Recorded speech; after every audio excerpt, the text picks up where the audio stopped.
What's going on, everybody? And welcome back to another edition of the Hard Count. Had to represent the Yanks today. All right, little Game 5, little W over the Guardians, rocking that baby. That's what I like to see.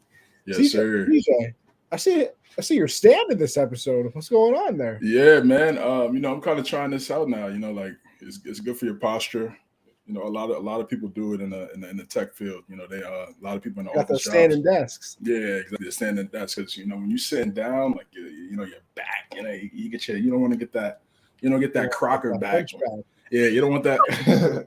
You don't want that Crocker back when you hit like 50, 55. You know, and you leaning forward, without any control. So yeah, we switching it up a little bit. See how it go, man. Hey, you know what they say? Listen, they say sitting is the new smoking. Apparently. Well, let's go with you, brother. You all right? We're hanging NBA's on. I know you're excited about that. Yes, sir. NBA's on right now. I was watching the Yankees get that dub. Shout out Wandy getting that, closing that out, do what he needed to do. A dog. And round 3 against the Trash Bros. So facts. But hey, we're here for the football. We're here for the football. Sir. Yes, we are. And, a lot to talk about this week. My goodness. A lot to talk about, not even involving the games on the screen right now, CJ, because if you don't mind, I kind of want to start off with a little drama going around in the NFL right now that I'm all here for. Yes, sir. ESPN comes out, says that Dan Snyder, he's got something on every owner. He's basically said, yeah, you guys want to make me sell the team? I wish a motherfucker would. That's what he said. It's pretty tight, pretty much. He said, I wish you guys would make me sell this team. I got dirt on all the owners. They're talking about he hired a private investigator to find some things out about Goodell. And then, it all kind of settled down, and he said, that's BS, whatever. And then all of a sudden today I get a little notification. Mr. Jim Irsay of the Colts talking about, he doesn't really represent us very well. Let me see if I can go on Twitter right now and find his exact words, because I want to quote it, because I saw it and I was like, oh, this man's talking right now. Like, he's spitting right now. He said, let's see. Nope. That's what. Here we go. Irsay said, I think there's merit to removing him as owner of, he said the Redskins, but we know the team. He said, I believe owners have been painted incorrectly. Some of the things I've heard doesn't represent us at all. I mean, he's talking about there's merit to remove him. Doesn't think that the owners are being painted very well. Then you had there's another one here, says some of the things I've heard doesn't represent us at all. I want the American public to know what we're about as owners. I believe it's in the best interest of the National Football League that we look into this and squarely in the eyes and deal with it. Listen, there's not a lot of people that real political from Jim Irsay. Listen, but I'll say, I want to let the American public know. Oh yeah, of course. We are model citizens, billionaire model citizens. Yeah, no billionaire is a model citizen. Not a single one of them. That'll never happen in the world. Also, he was asked if because you need 24 votes to vote out an owner, make him sell the team. He was asked if he thinks there's 24. He said, I think potentially there will be. I mean, listen, there's some things here. And then, of course, Goodell was asked about it. He said, it's an ongoing investigation. When Mary Jo White is done with the investigation, we'll share the report. There's no reason for speculation until we have it. And then he was asked if he was upset that Irsay was speaking his mind. He said no. But I mean, CJ, what are you thinking about all this? Because, first of all, I'm here for it. Oh, I'm here for it in many reasons. One, I hate Snyder. He's a terrible owner. The stadium's garbage. The product on the field has been garbage for how long? Make him sell it. I mean, listen, we got guardrails falling off and people almost killing Jalen Hurts last season. There is literal shit from the ceiling leaking down onto people because the pipes are no good in the state. I mean, listen, him selling the team would not be the worst thing to happen, but if all the things he's saying is true, he's got dirt on people, I'd love to see everything about that. And also, Actually, no. Before I say my next thing, I want to hear your thoughts on it because I got some pretty, I don't think crazy thoughts on what would happen, but I got some thoughts on it. To me, it sounds like he's guilty of all that stuff. I mean, that's because like you're not trying to get all the dirt. You know, you're trying to get all the dirt on your boys. Well, not boys, but on your colleagues and your peers. This guy CJ are on the same damn page. Yeah. So like it's just you're going out your way to hire a private investigator to go get dirt on your colleagues because you got caught in a decade plus, probably 2 decades, dysfunctional organization where I mean, it was really never got talked about, and really all the things with those cheerleaders that happened, you know. Oh yeah. I mean, it kind of started with the Washington football team. I want to say 2018 is kind of when we start to hear like some things like because it's been real hot around them. Like it was the name change, him coming out saying we're not doing it. Then they kind of forced him into it because sponsor said, "Listen, brother, you're going to change the name or we're leaving." And then the minute you talk about money with anybody, they're like, "Okay, never mind, I'll change my mind." Then there was a thing with the cheerleaders that like on a retreat with other CEOs, they were making them do stuff, and then they made them shoot like a nude calendar that was being shared around and things like that. Like so. There's been a whole lot of things happening with Snyder here, but here's my thing, CJ, because there's some talk about this as well. Because his comment was that he could take the league down. Not possible. I don't think it's possible. Listen, I mean, he could take the owners down as in, like completely overhaul of, all 30, all 32. Well, probably not, maybe not all 32, but at least, I want to say more than half. Yeah, probably. But here's my thing. Even if he had dirt on every single owner and all of it came out, whatever, dirt on Goodell as well. First of all, I don't know if there's 32 billionaires that would just fly in and own a team. So, like, some of them might be able to keep their teams just because you got to have billions of dollars to be able to own a team. I don't know how many people out there are just, oh, yeah, let me go buy an NFL team. Listen, Bezos would probably go buy one. But Bezos could buy a couple. Bezos could buy the league if he really felt like it. Definitely.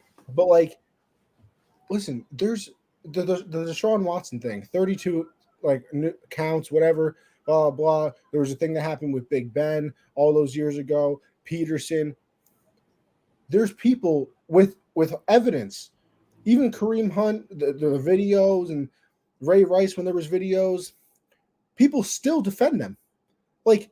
There's people outside of Cleveland making happy ending jokes to Deshaun Watson, and outside there too. Did you see that graphic a couple weeks ago when they were tailgating? All the stuff he was having with this, they had a whole like massage bed and all that. Like, it's crazy. So if there's people like that, you really think that something is just going to magically stop them from watching the league? Like the only thing that could really happen is. The worst case scenario for the NFL, everything would come out, the owners will look bad, yada, yada, yada. And then the TV deals would be in jeopardy, maybe. But, like, would they really be, CJ? Because DirecTV is only in business because of the NFL. It is literally the only reason they are still in business. Without the Sunday ticket, they are not in business. If they take it away from CBS and Fox, I mean, that's the reason people still have cable. Right. Is to watch the NFL and they don't want the streaming services. Like people still have cable because of the NFL. And here's the thing with that. Even if the TV deals were like, listen, it's in our contract, we can void it now because you guys are all terrible people. You think that Bezos wouldn't be like, yeah, I'll buy the rights to stream every single game and put every single game on Amazon Prime? Like, you don't think that would happen? I hope that doesn't happen because so far these Prime games have been ass. But the games have been. I like their broadcast though. Yeah, it's good. Yeah, broadcast is good. I like their. I like the score bug. Yeah, I do like the ticker at the bottom. Yeah, the score ticker at the bottom. But still, I don't think anything can take down the league. I really don't think it's possible unless there was hard evidence that like they've been rigging games for years and like literal evidence, because then you're talking about, how many people are going to sue the NFL and how much money would that cost them? Yeah, that sounds Like, like a and lot. like that It would just be a sounds like lot a of, lot of settlements. exactly, that would be a lot Yeah. of money. So like, could you get to the point where so many people sue the NFL for so much that there's not money left? I don't know, because like, listen, say you. Well, the game's still being played, so it's going to be money. The money's going to be made. The game's still We'll being see, but played. like, here's my thing: like, if Snyder had like evidence that they've been rigging games for 10 years, like every single person that bet on a game for the last 10 years, you can file a class action lawsuit right away, because then they're technically stealing your money, and how much money they've made from the betting stuff. Like, is like, I don't think it's possible for the NFL to run out of money with how much they make. But like, to me, the only way it would sink the league, like he says, is if if everybody who ever bet on the NFL and they figured out it was rigged sued them, and they owed people like $500 billion. I think even still, it's just because fans, they love their team so much. I just don't think they would, I mean, yeah, they'd be upset in the moment, but again, once Sunday hit 1:00, it's like, what happened again? So, Start itching. Yeah, it's definitely close. It's like a drug a little bit. It definitely is like a drug. I don't think it's gonna get to that point. I don't either. I do think he will step down. He will step down. He has to step down. It's just too much. Yeah, according, they brought in an independent investigator to dive into the circumstances of what's going on in DC. I don't know. I mean, it's just they're independent, but then again, it's like they're still getting paid by the NFL. So like they're a contractor, but it's tough. But listen, again, Washington, the Washington football team has been dysfunctional for so long, and then just looking at the team and the lack of success they've had, it kind of just makes sense that behind the scenes, I mean, obviously, maybe not so that, there's some of the stuff you just said about the calendar, and I didn't even know about that. That was crazy. But yeah, I don't think it's not gonna get to that point to where he's gonna, trash everybody, because like it's gonna be so many lawsuits, so much money, big stories. I mean, it'd be interesting to see. Maybe he'll do a tell-all, a book or something like that, or a little, an interview with one of these, major cable companies. Post 6 minutes. Dan Snyder next. Right. Yeah. Something like that. Yeah. Post resignation, once he steps down, I think it's very possible that he could do something like that and then come out and talk or whatever. And then it becomes hearsay and this and that, because now he's out the league. But even still, right now, he looks guilty. He looks very guilty. For that to even come out, it's kind of crazy that he's really looking, and he feels the heat. He feels the heat right now. I think it's good. They need to switch it up. They need a complete overhaul. If it comes down to the point where some of those owners are wild too, I mean, listen, bro. I mean, I'm not surprised. I already know there's owners out there that are wilding. I mean, when you get money, when you have that much money, when you have that much power, you feel like invincible. God. Yeah, you feel like a god. So, you think that nobody can touch you. You cut all the checks. So it's like, what are you gonna say to me? Nothing. So and what does your money not get you out of at that point? Yeah, of course. Right. I mean, they're collecting by the second. Once you get to that, exactly, once you get to that point. So yeah, again, I don't think it gets to that ugly side, which obviously it's great content for us, and we get to talk about it. And if you do find out some wild stuff, that would be insane. But I don't think it'll get there. I think they'll all come together, all the owners, conference call or whatever. I think they do a conference call every week or something like that. I hear some of these reporters. I heard Schefter, they mentioned that like. Well, owners meetings every Tuesday, something like that. Yeah, like I don't even know where this came out of. Like, this came from ESPN. This report is from ESPN. Yeah. No. I mean, like the Irsay thing. Oh, I don't know. I mean, Rappaport just tweeted it out like he was at like a press conference with them. Like, I don't know where. Like, maybe this wasn't. Might have been a call. It might have been a call, or it might have been that meeting. It could have been. They could have did like a little session with the media after. third way through the season meeting. I don't know. Yeah, something like that. But Irsay got some baggage too, man. I mean, we can't forget. I mean, he was popping, he was popping the pills and whatnot. I mean, but he went to rehab and got right. So good for him. He cleaned up. So good. But again, nobody's perfect. If they feel like Snyder's gonna affect their bottom line, like Donald Sterling, like Robert Sarver now with Phoenix, he's gonna eventually step down. Once it starts affecting bottom line, like you said, these cable companies, these cable networks, and these sports books, like once it starts getting there, then it's like, and then of course they're gonna make that move. So I think he'll resign soon, probably at the end of the season. They're gonna wait to the end of the season. I like this. I'm interested in what happens only because like we talk about stubborn people. Like he's one of them. Like he's one of the only people I could see that it's like I'm not stepping down. Because like in the remember he didn't even want to change the name for like exactly. years. He made because there was also he came out with a statement. I can read actually he sent a statement to the owners. He said, I'd like to address a recent ESPN article that contains false and malicious statements about the Washington Commanders, our management team, and me and my family. It is particularly shameful for ESPN to diminish the real accomplishments of our president, blah, blah, blah. I know you know this to be false. Unfortunately, ESPN ignored our efforts to correct many falsehoods in their article before its publication. There's one allegation in the ESPN article that I felt was important to address immediately. The article cited unanimous sources said they've been told that Snyder instructed in his law firm to hire a private investigator to look into the owners and Commissioner Goodell. This is blatantly false. And every private investigator into any owner, he never hired one, whatever. I've never instructed or authorized my lawyers to hire any private investigator on my behalf for that purpose. While we are fierce competitors on the field, we are part of an organization because we love football, our teams, and our fans. Of course you do.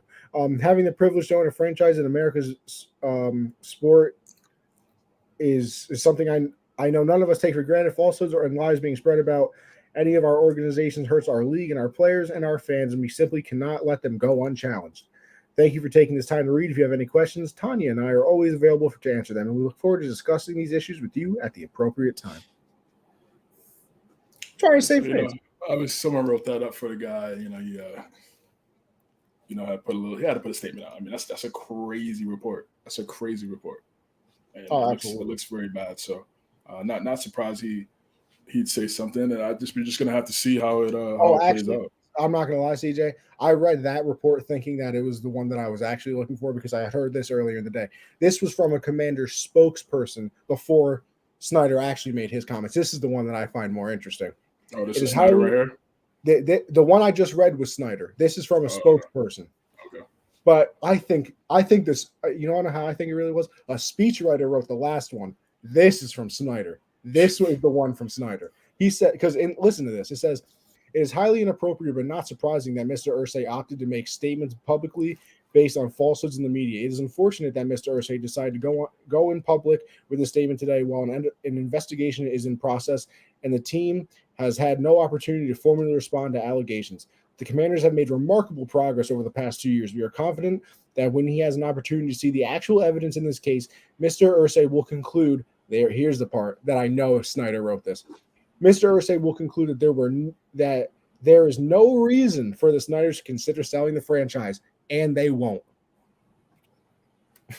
Yeah. I mean, they won't. He's standing firm. Yeah, he's standing firm on that. He feel like he didn't do nothing, but we'll see when this report comes out. It's been taking a while. I mean, the Deshaun Watson report came and went. You remember they tried serving him papers. This man was on the boat in the middle of the ocean, so he couldn't get served.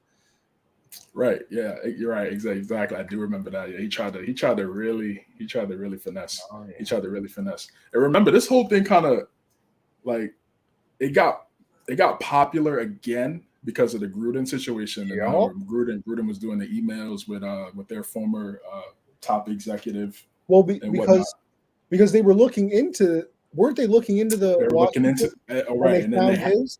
Yes, exactly. So we call that a full circle moment. Yeah. That's supposed to. It's like, oh, this is here too, and we don't like Gruden. Oh, we gotta take Gruden down, and take Snyder down. Perfect, 2 for 1. So, yeah. What a time to be alive! What a time, man. All right. Sean Jackson on the Ravens. Oh, I forgot. Okay. Quick thoughts. Listen, Speedster he's 35, which I thought he was much older, by the way. Still has that speed. Obviously can take the top off of a defense, maybe make it easier for Andrews to work underneath.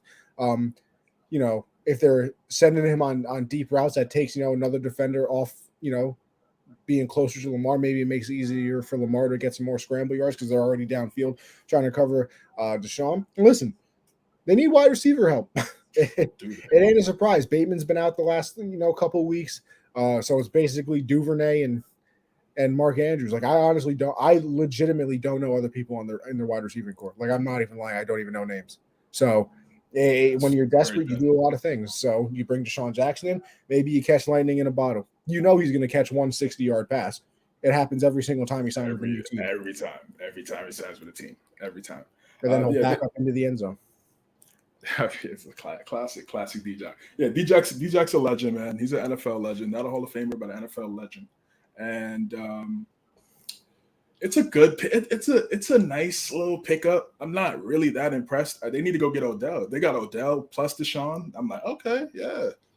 I just, to me, with Baltimore, and Baltimore is in the second column. Okay, so I don't want to go too much into my thoughts because it kind of dives into the game, but. Lamar Jackson's on his rookie contract for 4 years. You didn't bring in anyone, not one person, not one. Howie Roseman brought in two guys. They're calling each other. Both of them are calling each other Batman over there in Philadelphia. They have no Batman. They don't have a Robin. They don't have a Joker. They don't have a Riddler. Nobody over there. Not even got a Catwoman. If Lamar is not perfect, it's GG's. It's GG's. He can't have a game where it's like he can't have a game like Sunday and win. He can't. And they barely scraped last week against Cincinnati. Like they barely got by against Cincinnati last week, and he didn't play great in that game. He can't like there's no situation where Lamar is mid on he's mid one Sunday and the team can pick him up. Yeah, the team like Dobbins goes for 140 or whatever wide receiver whoever has a $120 or off yak. Like, it's never that. It's Lamar, run, pass. Oh, Andrews, run, pass, run. Like, it's Duvernay, a big return, sets up in field goal range. Right, yeah. Tucker, 67-yard field goal. Like, they're I think the reason why they're starting to lose some of these leads is because they're kind of becoming predictable a little bit. Because again, it's just nobody on the outside. Well, because Deshaun does still has generational speed. He has generational speed for sure. I mean, I think he has the most most touchdowns, 50-yard plus all time. He's one of the greatest, vertical threats we've ever seen. Right up there. CJ, right up there. We're getting news as it comes in. We got to talk about this now. This says Jerry Jones, Robert Kraft have heated exchange among Goodell contract discussion. Says sources said Kraft joined the overwhelming majority in strong support for the measure, with Jones the lone dissenter in the owners only session, eventually telling Kraft, "Don't fuck with me." Kraft replied, "Excuse me?" Jones said, "Don't mess with me." I mean, listen, these are two 80-year-olds going at it. Like, what are they really gonna do? Of course, two senior citizens. NFL owners voted 31-1 on Tuesday to permit their compensation committee to open negotiations on a new contract with Commissioner Roger Goodell. So apparently, Jones not a fan of Goodell. And that's a shocker. I mean, he's been there 15 years. Not only that, 16. Everybody talks, including me, that Jerry's the most powerful owner, and he was the only person that voted against it. So, is the power more overstated than we think, or is this just a? Well, I mean, 31-1. I mean, that's what I'm saying. He does have a lot of power, but I mean, but Jerry was the only one that voted no. So, if he had that much power, wouldn't you think more people would vote no? If he's that, he got that much power, but he does have obviously the most, he does have the most power in terms of like he's the owner, he's a spokesperson for him and Kraft are the spokesperson for the owners. So it's kind of shocking that they it's like the most successful business wise team and the most successful team on the field. Right, yeah, right now, yeah, exactly, because Jerry did what Kraft did in the 90s, back then. So right, exactly. So that's right. So that's why they they get all that's why they get all the love and recognition at the top because of the success. Yeah, but Goodell, he's cool. I just don't know what he does. I think he's well. I mean, he promotes the league. He promotes the league. How difficult is it to be the commissioner of the NFL? I could walk. It's very difficult because not only are you trying to keep the owners happy, you're trying to keep the players happy. Then you gotta control the media narrative. What happened? But he works for the owners more than the players. Yeah, but if he led a negotiation deal that was in favor of the players and the owners got screwed, he would get fired. But up until a couple of years ago, he had a lot of power. Oh yeah, he was judge, jury, execution. Right, that's what I'm saying. So even though he's his boss, everybody's boss is the owners. Everybody, players too. So, but he, like I said, he's their mouthpiece. He's their spokesperson. He's their promoter. He's like Dana White, but except Dana White is the owner and promoter. So he just talks. It's a hard job, bro. When I see Commanders Bears getting $15.5 million, I'm just like, Jesus, how difficult is it to promote the NFL? We're watching Commanders Bears $15.5 million. Well, I mean, so listen, I'm not defending Goodell at all because he's had a lot of slip ups. The 2-game suspension for Ray Rice after the video, which was crazy. After the video, remember the Giants kicker? He was accused. He had what was this guy's name? Domestic violence. It wasn't Tynes, right? It was Rosas. I just remember he was white and bald. That's all. Yeah, that's honestly. I think it might have been Rose. I thought it was something brown.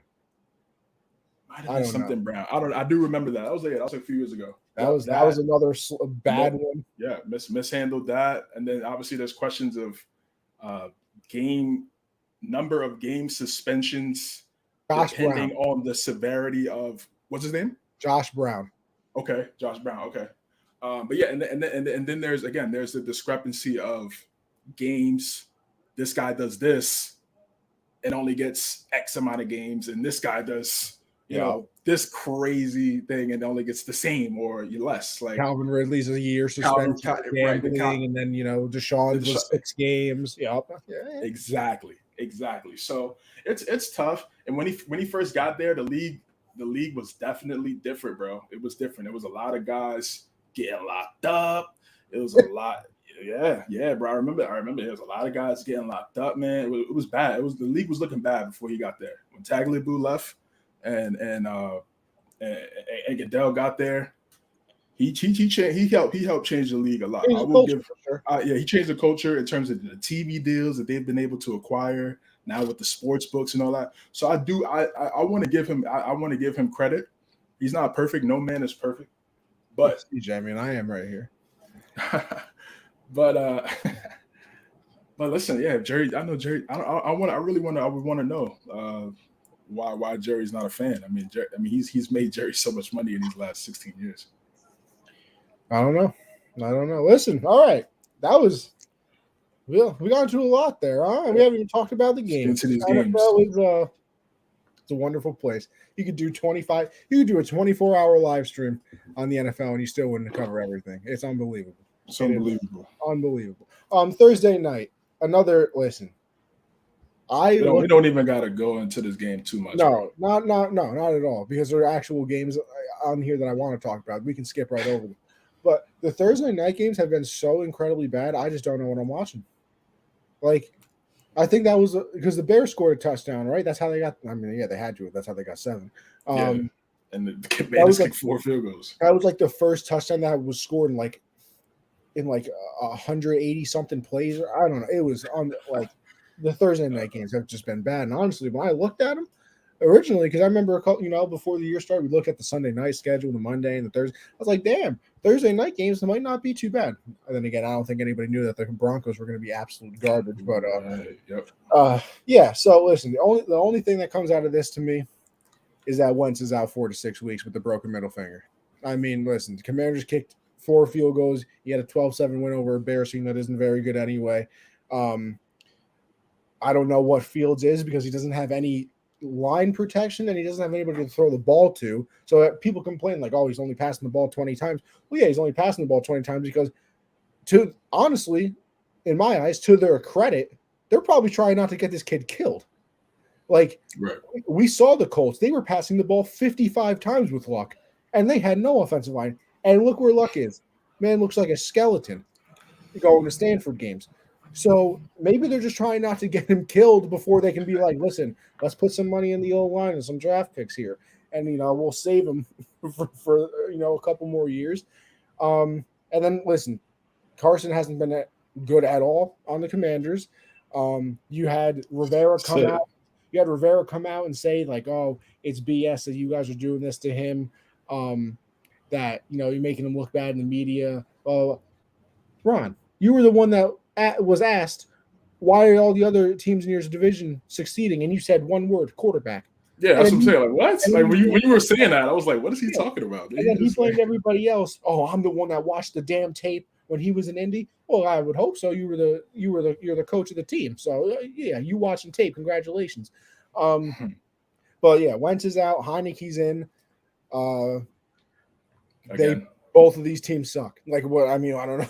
I don't really know what else there is to say. Yeah, the reason why Thursday night games suck is because these guys are coming off playing from Sunday, and you just can't recover fast enough to be able to go 110% in 3 days. It's impossible. You're asking these guys to go hard on Sunday, then Monday you're off.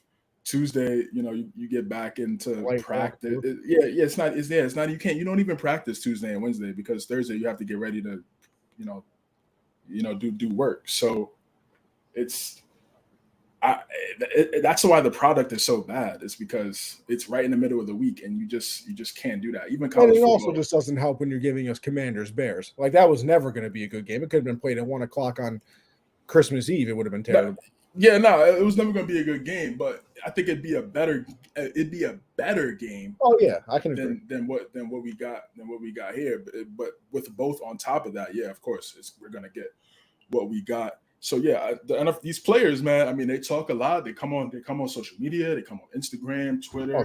They got a lot. They got a lot to say. But when it's time to sit down and do the CBA. I don't hear from these guys. These guys don't. Well, yeah, because then all of a sudden they hear from the owners that said, "Listen, Amazon Prime's giving us $400 million to stream these games. You guys want any of that in your contract? Oh, that's why we get paid so much. Yeah, I guess we'll play Thursdays. Well, I mean, okay. So if that's the case, then no complain about the games. Oh, I can agree with you. I can absolutely. I don't think the complaining will stop, and I don't think that the Thursday night games will stop. Both of them are a lost cause. Yeah, it's tough, man. It's just tough to watch. And the only way Thursday night games would ever stop, and you literally can't do it because of the NFL and every game counts, is if they pulled an NBA move and we're like, we're resting our players. Can't have them play on Thursday. But you can't do that because it's the NFL. But imagine if it was a Thursday night game, it was Packers Bucks or whatever, and they sat Brady and Rodgers because it was like, listen, they're veterans, we can't have them play. Load management. Yeah, load management. Like we can't. Load management. They'll play for a quarter. Like it can't happen because it's the NFL and every game means too much. But that's literally the only way it would ever change. But hey, listen, let's move on. One last thing about the Bears, real fast. Go ahead. So this is year 2 for Fields, and I'll say by you guys 2 more years on his rookie deal. Next year has to be the year they put a team around it. I mean, it just you don't have a choice. I'm just confused. I'm confused on. I know they brought in a new front office. They brought in they clean slate. They got rid of Nagy and Pace and all these guys. They brought in new people. So I get it. You got to give those guys some time, but I just feel like right now, you gotta put some guys around him. You gotta put wide receivers around him, bro. CJ, They don't have anybody. It's Mooney and N'Keal Harry, Saint Equiminius. Equiminius St. Brown, right? Exactly. He's not as good as his brother. So hell no. So it's like he's, and then they got Cole Kmet. He's calm. He does some good things here and there, but it's not consistent. Run game, Montgomery was good like a couple years ago. He was really good. Injuries and then the running back position, you're gonna die down quick. So again, before we move on, Bears, you have to put a team around this guy, bro. That's the only way you could tell if he's good. You can't, put a dirt offensive line in front of him, have him run around for his life for 3 years and be like, oh, he's not our friend. He's not a franchise guy. You have a dirt line and then you're throwing it to Kmart employees. So like, how are you really supposed to do? Because CJ, you want to talk about how they have to fix it? You got to hit on your draft picks, and guess what? $115 million in cap space next season. For the Bears? Yeah. Most in the league by far. Patriots are next with $65 million. But they got $162 million for the pass next year. Bears got $115 million in cap space next season. Projected by over the cap. You extend Roquan, and then you fill out the rest of your team. Yep. It's perfect.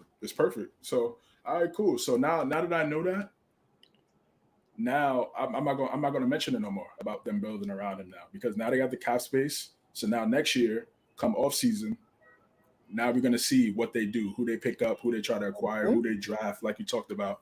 So we'll see from there. All right, we got the Patriots and the Browns. Bailey Zappi. I mean, listen. So I just want to tackle this point real fast. I want to get to this point right out the gate because I've been seeing this narrative, and you could get confused and kind of get manipulated by what you see. The offense that they're running right now is not the same offense they were running when Mac was there. It's so much better. It is better. It is better. I don't know why they changed it, to be honest.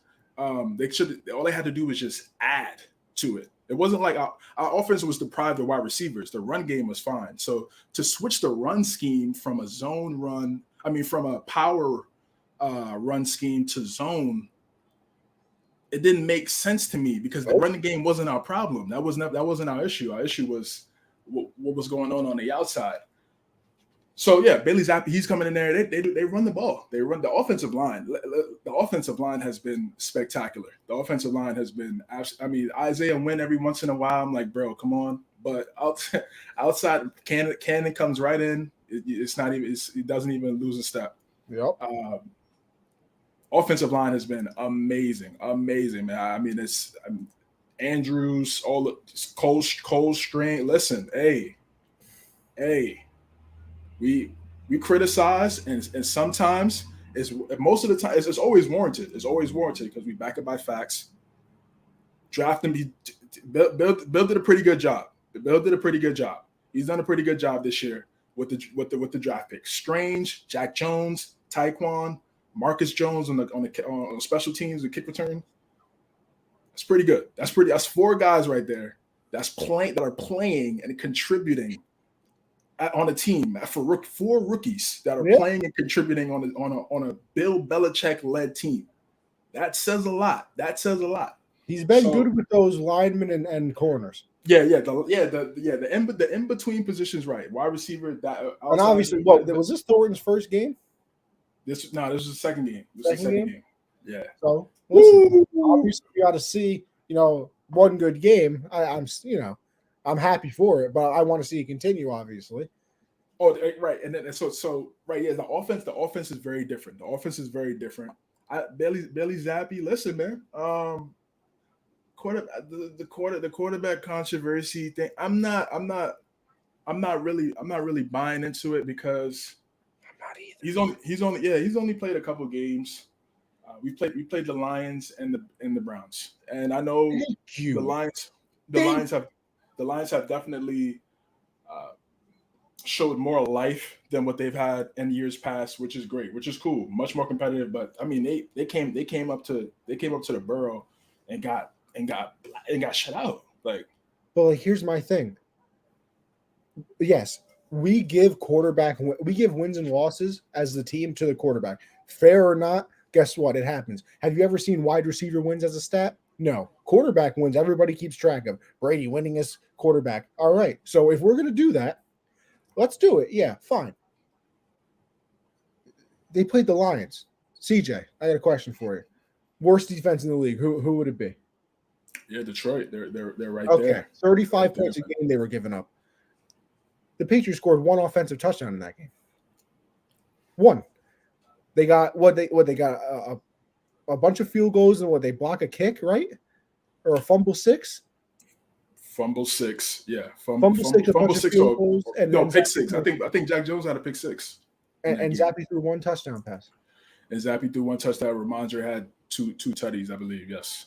Yeah, I mean, Ramondre and Harris had a tutty piece, right? Yeah. Like, on a team that was giving up 35 a game. Yes. So it's not like he went out there and threw for 400 yards against the 2000 Ravens. But this game he was in the pocket.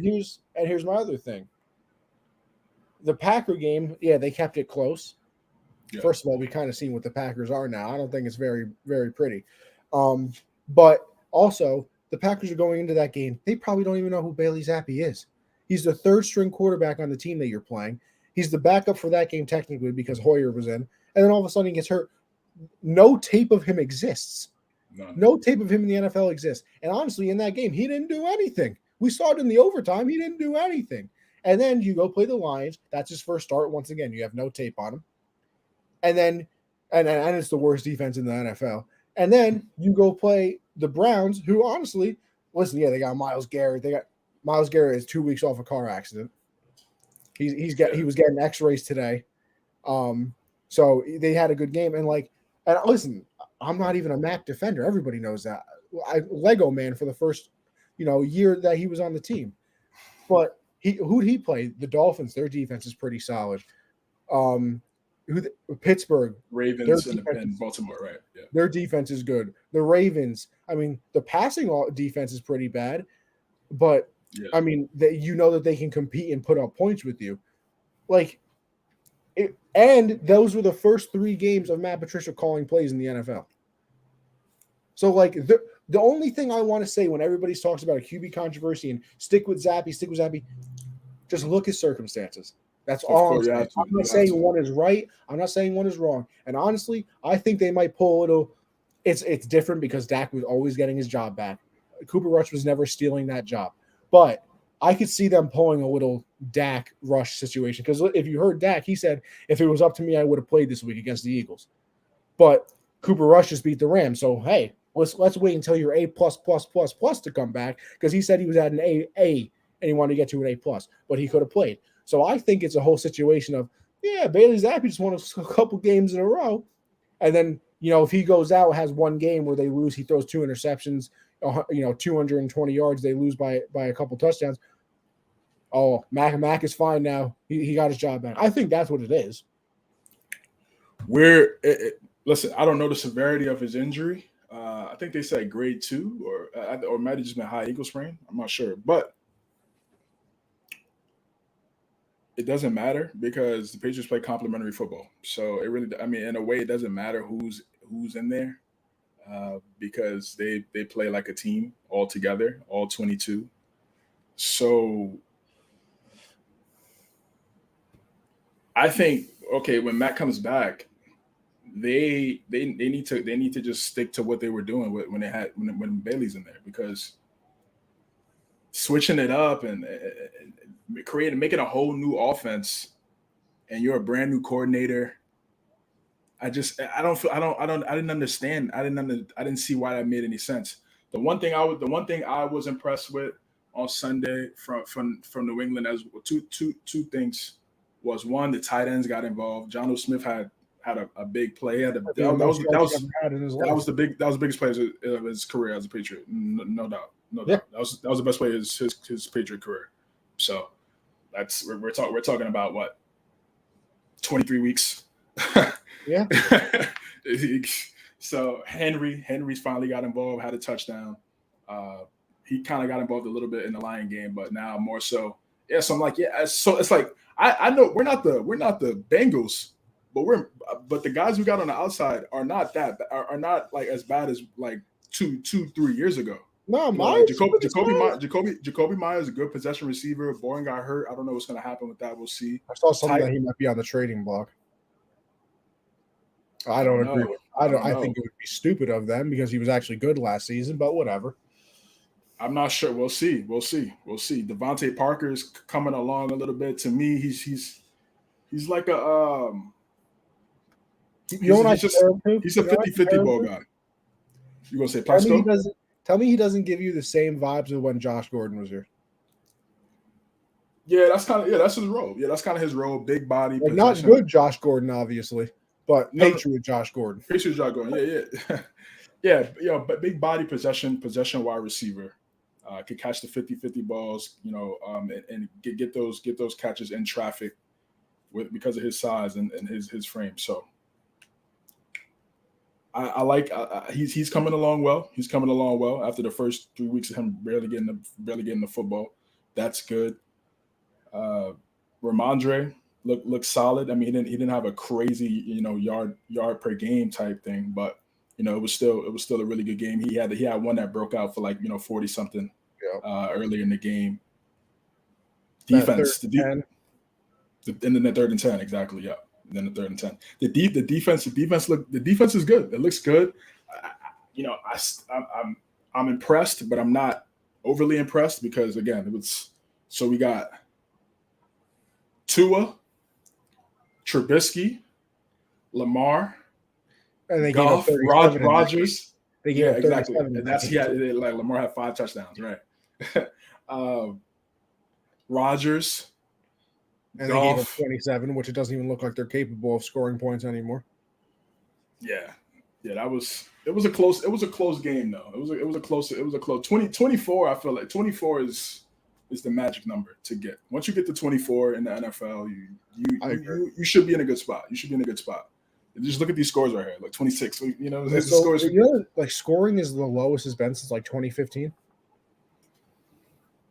Defense. These guys are getting faster. Our RPO, man. I mean, listen, RPO and these run pass options. Well, these guys are gonna get faster. They're gonna watch film, or they're just gonna. You know what? If Hurts or Lamar doesn't have the ball, and you wanna show, I'm rocking you, bro. Straight up. That's it. That's what these coordinators are telling him. Okay, if he wants to show and play with the football until the last second. He wants to keep it until the last second. Okay, I'm gonna rock you. Listen, I'm not for injuring people. I'm really not. Not injuring, but making him think about it. Making him think about that play again. No, not even what you're saying. Like personally speaking, like that play on Thursday night, perfect example, where Wentz went out to block. Bro, I would crack him. Like I am going out there, even if the play is almost. Hey, listen, I might take a couple cheap shots. I'm not gonna lie. Because, listen, you got to stop him somehow. And if you all of a sudden, on the sideline, listen, one unsportsmanlike conduct penalty, I might accept it. Yeah, take one. You get 2, get kicked out, so you get 1. Yeah, you get 1. I mean, what, $15,000 fine? Okay. Get 1 off and then that's in the ashtray of my car anyway. Yeah, that's nothing to most of those guys. But yeah, and then the second thing for me for New England was the defense. Like I said, the defense. Jack Jones, man. If it wasn't for Sauce. Defensive Rookie of the Year, definitely. He's top 5. He's top 5 candidate right now. Jack Jones, top 5 candidate. Absolutely, top 5 candidate. Like I say, he's a little older. He's a 25-year-old rookie. He kind of had he had some trials and tribulations. I think I said this before. He had some trials and tribulations. He went to USC. Then he went to Arizona State or whatever, and then whatever he has situations, but he overcame that, and overcame those obstacles. This This guy's it. Jonathan Jones too is playing really well. Jalen Mills is doing pretty good job. You know, sometimes he's a nickel, sometimes he plays on the outside. Secondary looks good. McCourty, Duggar. Secondary looks good. Secondary looks really good. I was concerned about that. That was one of our biggest concerns going into the season. What was the secondary? J.C. Jackson looking like ass right now for the Chargers. I think his passer rating on plays where he's the closest defender is 112. Looking like we dodged the bullet, champ. Looking like we dodged the big bullet. Big bullet. Because this guaranteed money is insane. So it's just Bill. It's Bill. That scheme. It's that scheme, man. We've seen it. We've seen these guys lead. Malcolm Butler, Jamie Collins. Even Gilmore is not really doing anything like that. I give him ever since he left, he hasn't done much. I give him Carolina. He was like okay. I give him the little excuse because he's been hurt. He's been dealing with some injuries, but he hasn't been Defensive Player of the Year 2019. Stephon Gilmore over the last couple of years. So again, the scheme, that scheme with that scheme that they run, where they play together, and it's you can pretty just put anybody in there, and it's gonna work, They play fundamentally sound football. Bill definitely dodged the bullet with that. I mean, it's just now, but it's just so tough because you don't know how good these guys are. Like, are they really good? Are they generational, or is it just Bill's scheme that makes them look good? So we know Tom, superseded the scheme, but pretty much Gronk. There's only a couple guys on offense, at least, or a couple guys on offense that really superseded the scheme. Defensively, again, like we've had so many corners come and go. Ellis Hobbs, Kyle Arrington, Sean Springer, all these guys, bro. Like, and it's pretty much the same. It's pretty much the same. But yeah, I've been really impressed. Dedrick Wise Jr. Yeah. Woo! Finally. He's been on the team for like 4 or 5 years. I've been waiting for some pass rush production. Yeah, he's solid. Yeah, he's solid. He was an effort guy before. It was an effort guy. Right. He was an effort guy. Contain the edge. Not really go too far up the field because you don't want to give up that. You don't want to give up certain lanes for quarterbacks to get out of the pocket. But now he's getting to the quarterback. He's doing both. He's staying in his gap and getting to the QB. That's perfect. So if he can continue to do that with Judon rushing the passer as well, Barmore, Godshaw. I think Carl Davis got hurt, but Carl Davis had a nice fumble recovery in that game too. So yeah, we're already 20 minutes talking about the Patriots, but great win. Browns. You know who show this is? Browns. Same old, man. Same old. Shout out Jacoby Brissett, man. Once a Pat, always a Pat. When you said that in the chat, I was crying. Once a Pat, always a Pat. Shout out Jacoby Brissett, man. Shout out that brother. Salute to you, brethren, helping us. We had 2 quarterbacks on Sunday, and listen. That defense held Nick Chubb to 70 yards. I was scared, bro. I was like, yeah, he might go for 2 bills. He had 100 on every single team. Yeah, I was like, yo, he might go for 2 bills. I was scared looking at it, and then I was like, 70? It's a pretty. Listen, it's the one thing that I will always give Bill credit for is that, and I don't understand how. And listen, he is just that special, so I guess I shouldn't say I don't understand how other teams don't do it. But he does not let you. He doesn't let you win with your best thing. Nope. Like every single time. Oh, the Browns run the ball really well. Yeah, guess what? They're not running the ball well against us.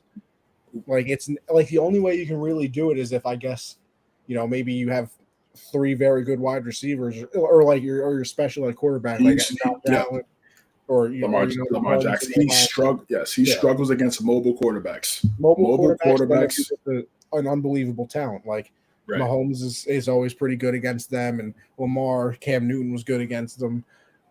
Obviously, we've seen what Allen did the last couple of years. But yeah, all right. Let's go on though. We got 49ers and the Falcons. This was a really upset weekend. I mean, I know you don't follow college, but I know you've seen a lot of the upsets. Utah over USC, Tennessee over Bama. Yeah, Tennessee over Bama. That was the ugliest game-winning kick I've ever seen. It was bad, bro. It was like this man threw a knuckleball right at the goalpost. It was nasty. It was nasty. It was wavy. It was swinging or They spinning took around. the whole ass goalpost down to the bars. I might have to get into college football just for that. Yeah, that ending was also wild. Isn't Syracuse like 7-0? So yeah, Syracuse is playing solid. I mean, they're not gonna do anything. But nonetheless, Falcons, they get the dub. 49ers, they had a lot of guys out. They had 11 guys out. I know Nick Bosa didn't play. Their defense. I mean, their defense was just. I mean, there was nobody there. There was nobody on that team. Their defense was shot, and the Falcons, they came in there. They don't care. Cool, you're missing guys. So what? Hey, it's not like we're gonna feel bad for it. Right. So what? We're trying to win the game, and they're right now looking at the league. It's the Eagles, the Bills, the Chiefs, and then it's just like everybody else. Yeah, it's everybody else. And right now the Falcons are kind of in that. They're not at the top of everybody else, but they're kind of in there. Look at the teams we thought were Super Bowl contenders. Ravens are 3-3, Bucks are 3-3, Packers are 3-3, Rams are 3-3. The Chargers are 4-2, but Bucks, I mean Bucks they have 3-3. I don't even think it's an impressive 4-2, honestly. But yeah, like Broncos are 2-4. Bucks are 3-3. Yeah, like and then it's like, oh, these teams are gonna stink. The Giants are 5-1, the Jets are 4-2, the Falcons are 3-3. Are the Seahawks 3-3 or are they 4-2 now? I think they're 3-3. I think. I mean, it's just, but I mean, listen, for the Falcons, the weird game. Mariota was 13 of 14, 129 yards, 2 touchdowns. So obviously they didn't throw the ball too much.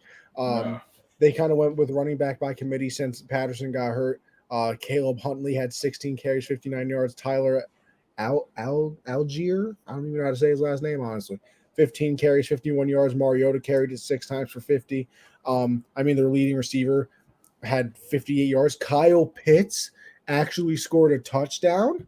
As a blessing. I mean, he once again only had 3 catches for 19 yards, but hey, one of them was a touchdown. They just don't want to get this man involved in the offense. It's unbelievable. I mean, listen, what is it? Arthur Smith came out and said, like, hey, listen, I'm trying to win games. I ain't playing fantasy football. So, I mean, but it's like that line doesn't make sense because wouldn't it make sense? Wouldn't he help you win games because he's supposed to be this generational talent? That quote doesn't make sense to me. Like having Brady and Rodgers and only running the ball. Okay, you don't care about people's fantasy teams, but if he's playing well in real life, it transfers over to fantasy. Arthur Smith. You mean I don't know if he's aware of how that works, but it just doesn't make sense to me how they can't figure out how to get him the football. How you only have 3 catches in the game, and you're the best player on the second best player on the team. He's the best receiving option on that team by a mile. Yeah, Drake London getting there.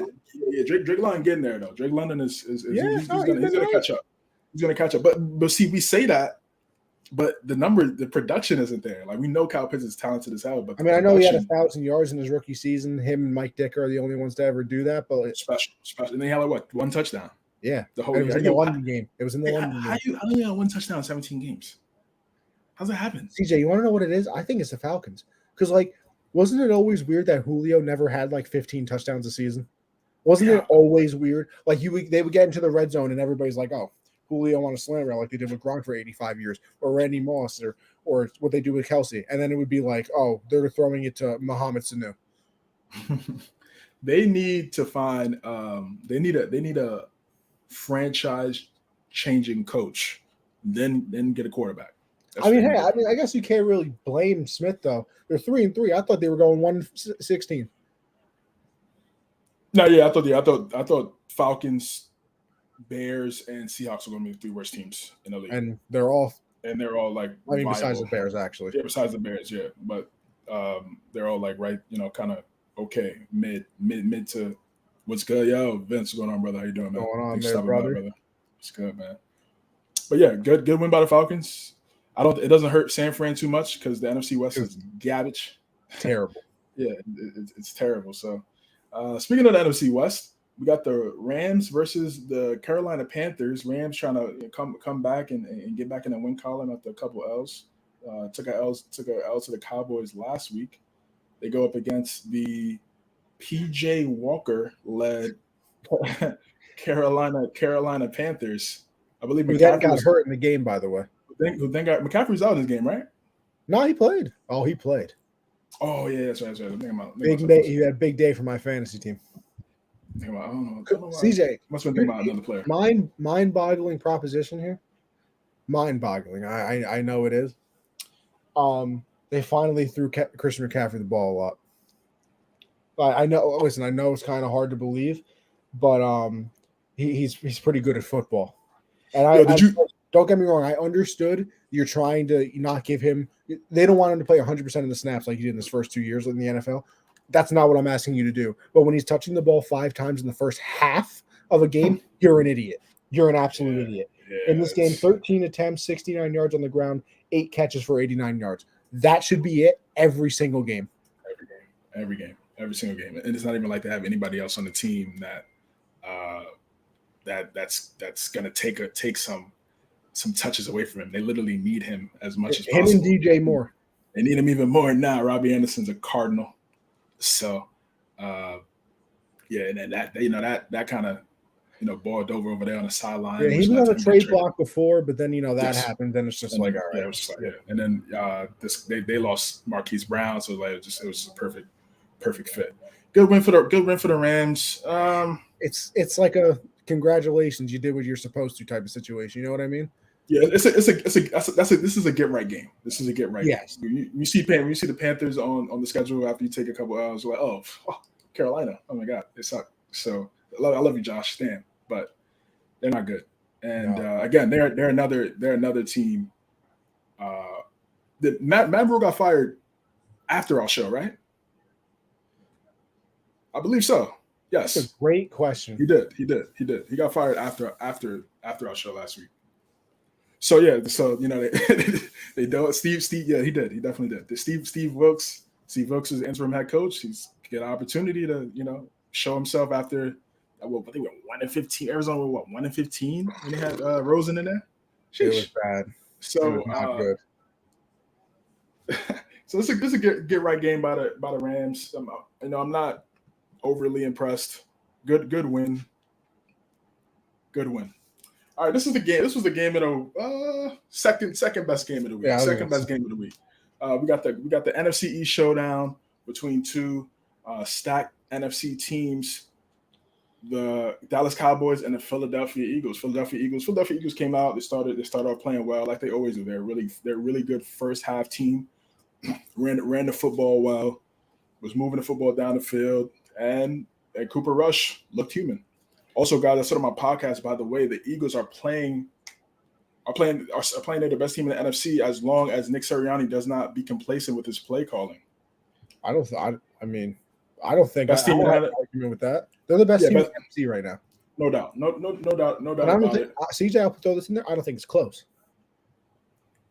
Yeah, I mean, right now it's really just it's Philadelphia and it's just a bunch of teams. It's a bunch of teams. I mean, technically, if you want to say the Giants, you can say the Giants. But I think Cowboys still. I think the Eagles with that front seven going up against Daniel Jones, he would cry. Dallas's front seven or no. Philly's front seven against the Giants. That's why I still think the Eagles are in a category. Like the Giants' offensive line still isn't very good. Andrew Thomas is playing very, very well, but like Jordan Phillips and no, not Jordan Phillips. That's for the Bills, isn't it? Yeah, Jordan Phillips on the Bills. Who's the big dude that they drafted this year? Jordan Davis. Davis. There we go. Jordan Davis. I think I got one part of the name right. They got somebody from the Panthers that they signed over. Or no, Hassan Reddick, right? They brought him over. Yep. Yes, and he's been playing unbelievable. Yes. James Bradbury that the Giants let go of. I don't know why. That man's playing unbelievable. Big play Slay, obviously, over there. Big play Slay made the trade for Gardner Johnson. He's been on the season. Like, they're a tank. And And listen, CJ, we kind of sit here and dream, or at least I do. Maybe I shouldn't say we, that like McCaffrey somehow gets traded to the Bills because an RPO with McCaffrey, Josh Allen, and Stephon Diggs, I'd pay money to see. Right now, that RPO with Jalen Hurts, whoever running back you want to throw in there at the moment, and then AJ Brown, I don't know what you're supposed to do. I don't know what you're supposed to do because Hurts. First of all, Hurts is out here squatting 500. We went over that already. So he's running people over. He's pushing piles. He's doing whatever he wants. Then they can just hand it off to one of their 16 running backs. Miles Sanders is having a great year. And then, you want to pass the ball? Brown looks unbelievable. Like, as long as he stays healthy, him and Devonta Smith, I literally don't. We said it at the start of the season. We said, if Jalen Hurts doesn't throw for 4,000 yards, it's a travesty. Because we said Tay and AJ is a stack each, easy. Plus, and with the way they run the ball, Goddard, Goddard's there as well. That's what I said, bro. I was like, this was it. This was it for Hurts, and he's playing. He's living up to what did we say expectations. What did we go say in the season, CJ? Him and Tua had to prove it because they went both teams went all in. Guess what? Both of them so far proved it. Obviously, Tua got hurt. Right. You can't control, getting thrown to the ground and, getting paralyzed, it looks like. But, also good news on Tua. He's back next week. Rappaport said he's playing next week. That's coming from the Dolphins. Yeah, I did see that. So, good for him, though. I don't know, man. He gets 3 concussions. He gets 3 back to Dak. If he gets 3 concussions in the span of a month, he might have to take the year off. Man, that video looked bad, bro. One of the crazier things I've ever seen happen live. Definitely. Dallas, they're gonna be fine. Michael just made a good point. Michael was good, man. It's good, brother. They need Dak. They needed Dak. This is the thing too with Dak. This notion. Listen, he's better than Cooper Rush, but he's not excellent. He's not all world. He's not a top 10 quarterback. But with the team that they have right now, he doesn't need to be that, right? Clearly, because we just saw Cooper Rush go 4-0. So that defense is the truth. It is. It's the truth. Who's the defensive coordinator over there? I forgot. Dan Quinn. Dan Quinn, yeah. Listen, hell of a job. Parsons is obviously unbelievable, but I mean, he's a great coordinator. He's a great coordinator. Dan Quinn's a great coordinator. Sometimes head coaching is not for you. Him being a defensive coordinator is perfect. That's his calling card. He's going to get another head coaching gig, probably next year if Jerry Jones doesn't give him a crazy raise or makes him the highest paid defensive coordinator in the NFL. But he's done a great job. He's done a great job, and that defense is stacked. That defense definitely started to pick up in the second half. I mean, with Cooper Rush, when you turn the ball over 3 times and you lose by 2 possessions, that's kind of the game right there. Yeah, what was it like? 4 times. Four times actually. He turned the ball over 17-0 at one point. It was 17-0. It was 17-0 at one point, and they got close there for a second because I think it was 21-17 or 17. 17. I think it was 17-20. It was 17-20, and the Eagles had a good drive, and they tried to get a 2-point conversion. Oh yeah, they tried to get the 2-point conversion. So yeah, that's. Yeah, it was close. Yeah, that was a clutch drive by Jalen Hurts down the field, leading into a touchdown. That was a big drive. That was a big drive for them. And again, it just speaks to him being able to close games. You have to be able to close games in this league, especially when you go to the playoffs, especially when you get into the playoffs. You must close games. That's why this Ravens and this perfect transition to Baltimore. They don't know how to finish games. And here we go right here, Giants, Ravens. It goes back to my point I was talking about earlier. Just Lamar has to play perfect. He played bad. He played bad on Sunday. He was bad. Yeah, that 3rd and 6 pass, terrible read, terrible pass thrown across your body. You got to think about down and distance. They were on their own territory, and you don't throw that pass. You don't throw that, and it's not even like you have good enough guys on the outside to even make that type of play if it was to present itself. So 17 of 32, 210, a touchdown and interception. Not good enough. Not good enough. It's not good enough. And again, it speaks to Giants defense. They're on this run right now where it's fun to see. It's fun to see. And they have flaws just like every other team. Have you seen their next 4 games? No, I didn't. I mean, I probably saw, but I forgot. They play the Jags, Lions, Texans, and Seahawks. They could be 9. They could be 9-1. I don't know. I don't think they're going to be 9-1. They're good. They're good. They're a good team. They're incredibly well coached.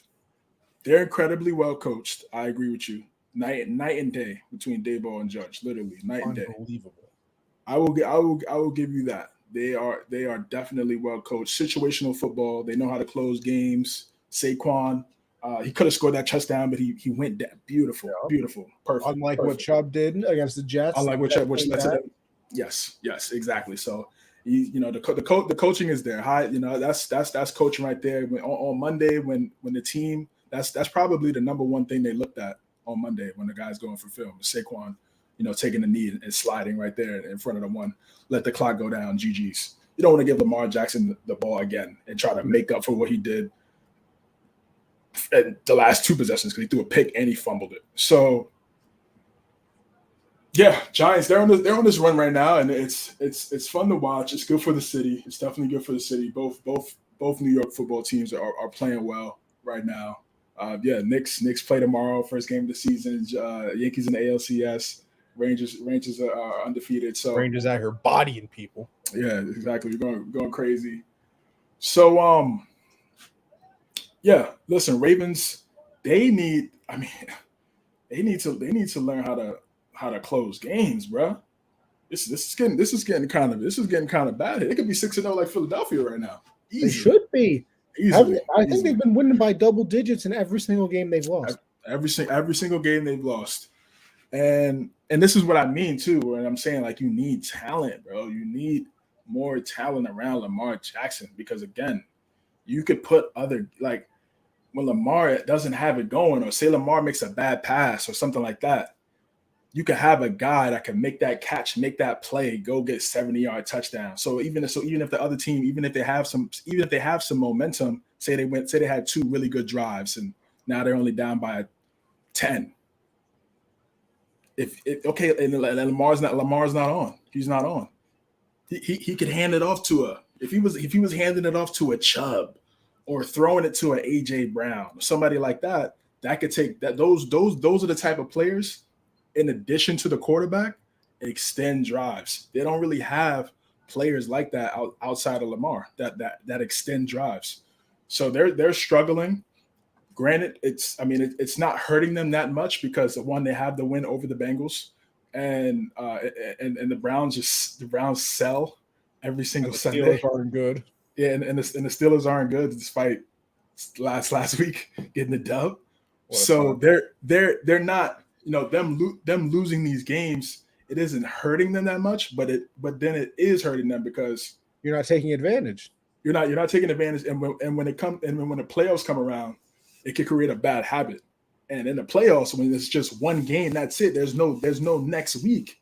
And you play like that and you have a 10, 13, 17 point lead and you blow that in the playoffs, that looks bad. And I don't want that to happen for Lamar because I want him to get every single penny. And I don't want the narrative to be choker. 1-4 in the playoffs. Oh, look at those. Remember those games in the regular season? And they blew those leads. Now he goes into the playoff. Now he goes into the postseason, does the same thing. You can't pay this guy. This guy's not a franchise guy. Connie Van Doom, King James, reading a week. The NFL ranking plays Gang Green. It's crazy. We was laughing at you, bro. We were laughing when you said the Packers were going to lose. We was laughing at you every single stream until the season started, bro, because you was high on the Jets, and here we are. Be honest, something 4-2 is crazy. But y'all gonna have to see us. Y'all gonna have to see us in a couple weeks, man. Trust. The Bengals are going to win the division since the Ravens are half hurt. listen, the Bengals haven't been impressive either. I mean, listen, I'll give my quick thoughts on the Giant Raven game, then we can move on. Like I said, the Giants are just incredibly well coached. The only thing that I almost feel bad for is I think they might get lulled into giving Daniel Jones that An like extension. an extension.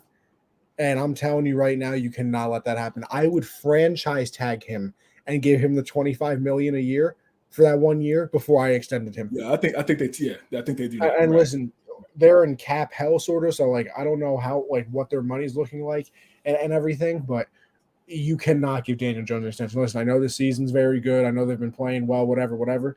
Daniel Jones is not it. Like they're not winning games because of him. Yeah, they haven't lost games because of him, but this is literally Saquon. The defense is playing very well, and that's it. And they're just well coached. Like it is not Daniel Jones. Like don't get lulled into the thing of like, oh, Daniel Jones is a franchise guy. No. Stop it. Like it's not happening. So to his defense, the only scary thing for the Giants is like, oh, we're going to win these games. Can you really get rid of Daniel Jones? The hell you can. Yes, you can. Absolutely. I get rid of him the first time somebody called me. To his defense, zero wide receiver help. Like if I'm going to come out and say Lamar has no help, I got to say the same thing for Daniel Jones. They have no help at all. Galladay, we know what that is already. The Giants, Bears, and Ravens might have the 3 worst receiving corps in the NFL. Giants, Bears, and Ravens. Yeah, I mean, man. What's worse? Yeah. Packers. Yeah, but Colts aren't great. Michael Pittman is better than anybody on all 3 of those teams, though. Yeah, but on a good team, he's a 3. You think Pittman? Maybe a 2. If he's on the Eagles, he's a 3. Like if he's on the Eagles, he's a 3, bro. Nah, I think he's better than Smith. I think he's better than Devonta Smith. You trolling? I swear to God. You gotta be trolling. Bro, I mean, you see what he did last. You saw what he did last year. You gotta be trolling, man. You don't like Pittman like that. I like Pittman. He's just not better than Devonta Smith. Like what? I mean, listen. I mean, Pittman this past week. Let me tell you, 13 for 134. That's the best game of his career. I mean, week 1 he had 9 for 121 and a touchdown. Oh, so he's been in the league 3 years, right? Those are the 2 best games of his career. I'm not hating on him. I like him. I like him. I watched his YouTube channel a couple like last year. YouTube channel? I didn't even know that. Yeah, he got a YouTube channel. Him and his girl. Nice family, cool family. But I'm not hating on him. He had 1,082 yards, 88 catches, 1,082 and 6 touchdowns last year. He's good. That's what I'm saying. He's good. But I'm saying on the Eagles, he's probably a 3. Bengals, he's a 3. Oh, Bengals, yeah, because Jamar Chase might be one of the better wide receivers in the league. Okay, but so Smith last year at 64, 9, 16, and 5. But all last season we were like, yo, why is he not getting the ball? Why is he not getting the ball? What are they doing? They need to give Devontae Smith. We were saying that every single game. They're like, why is Smith not getting the ball? He needs to get the rock. So, like for him to put those numbers up and for him not to get a lot of targets, it says a lot. And he's still not getting a lot of targets because AJ's still that's where AJ 1A. That's a grown man. 1A, 1B. But yeah, Giants, they need help. They need wide receivers. Despicable. I mean, I guess their best offensive threat on the outside is Bellinger. I guess. Wendell Robinson. And the bad thing is when you say Bellinger, I think of the Dodgers. So I ain't even thinking of the Giants. They got the tight end. He's developed a nice little rapport with Daniel Jones. I can't him and Bellinger's been pretty good. I'll say that he's been pretty solid. Giants always find the tight ends, man. They always find those slow ass blocking, sometimes receiving tight ends. Kevin Boss. Remember Kevin Boss? All those guys. I can't say I do. Oh, you don't remember Kevin Boss? 07. That was the 07 Giants team when they beat us. My memory. Yeah. They always had. I think they had Kyle Rudolph last year or something. Yeah, they did. Kyle Rudolph.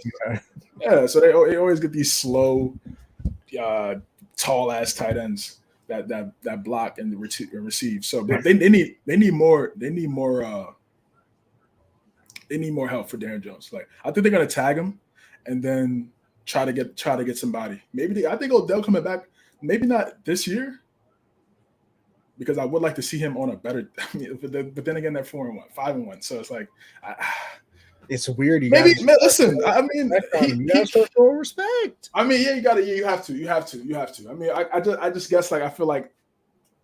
Well, I didn't think it's a bad habit, but I'm just waiting for like the shoe to drop. Quote unquote, yeah, exactly. Reality to set in until when they really feel like okay, this is what they are, right? Yeah. But it hasn't gotten to that point yet. And listen, their next 4 games, talk about winnable. They're very, very, very, very winnable, very winnable. So I mean, if Odell, I think, what do you think the ranking is right now for Odell for teams? I think it's me personally. I'm gonna say Baltimore. Really? 1. I'm gonna say just selfishly because I just want to see this guy play with an all-pro wide receiver. Like this guy's never played with a Pro Bowl. I mean, now Deshaun, wow, 35-year-old on the street. Yeah, Deshaun is the first Pro Bowl wide receiver that Lamar Jackson has played with. Are we? Anyways, I still think he goes back to the Rams. I know that like some things. I know some things have come out that like they haven't really offered him something. Yeah, they low. He tweeted that they lowballed him. Yeah, but I mean, like he loved it there. It's LA. Actually, you know what? No, I lied. He's going to the Bills. Von Miller's there. He keeps recruiting them. Right. Why wouldn't you want to go to the team that's the perennial favorite? Play alongside Stephon Diggs. You're not even close to the number 1 option on that team. You play with Josh Allen, who, listen, we're going to get into that with a whole Josh Allen, Patrick Mahomes game. Yes. I got some thoughts. But like, why wouldn't you want to go play with Josh Allen and Von Miller on that leading the defense and across from Stephon Diggs, perennial the Super Bowl betting favorite from the moment the season kicked off? Like, right. I think it's like Bills, Rams, Packers, Giants. I got it. I'm selfishly again. The Bills obviously number 1. The Bills obviously number 1. But I got Ravens, Bills, Chiefs, Giants. Chiefs, yeah. Yeah, I think the Giants. You see that they created like $4 million in cap space because they converted some of Kelsey's money. So people are picking up on that. I mean, that would be crazy. Yeah, man. Listen. They could use them. Juju and MBS. You can never use too much talent. I'll tell you that. Yeah, definitely not. But yeah, Buffalo. Obviously, it just makes so much sense. Like it's not even. It's such an easy pick. But does he want to play in the cold? Does he want to play in below zero weather? And he would be playing in LA. Yeah, because I mean, even though he played in New York, Jersey is not Buffalo, bro. Yeah, Jersey is not Buffalo. No, Buffalo has 18 inches of snow on a Monday, and people are still going to school. Exactly, yeah, bro. When I was at Buffalo State, bro, it was like I had an 8 o'clock, like 8:30 class. Yeah, the underground tunnels, bro. I was hiking the class, bro. Literally just hiking, bro. Hiking the class back then, bro. In the snow, like the snow was like damn near up the to Timbs on. Yeah, I had the butters on, hiking all the way, going all the way. Puffer jacket. Yeah, big puffer. Yeah, bro. So Buffalo's weather is different beast. So lake effect snow, baby. Yeah, exactly. Does he want to play in that? I don't know. So we'll see. The Super Bowl will do a lot to you. It will. Speaking of a team that was in the Super Bowl, we got the Cincinnati Bengals and the New Orleans Saints. Beginning of the game, it was like, okay, this is looking a little mid. Second half it really started to pick up. I think this was a really good win by the Cincinnati Bengals. Needed it. Yeah, they put up 30.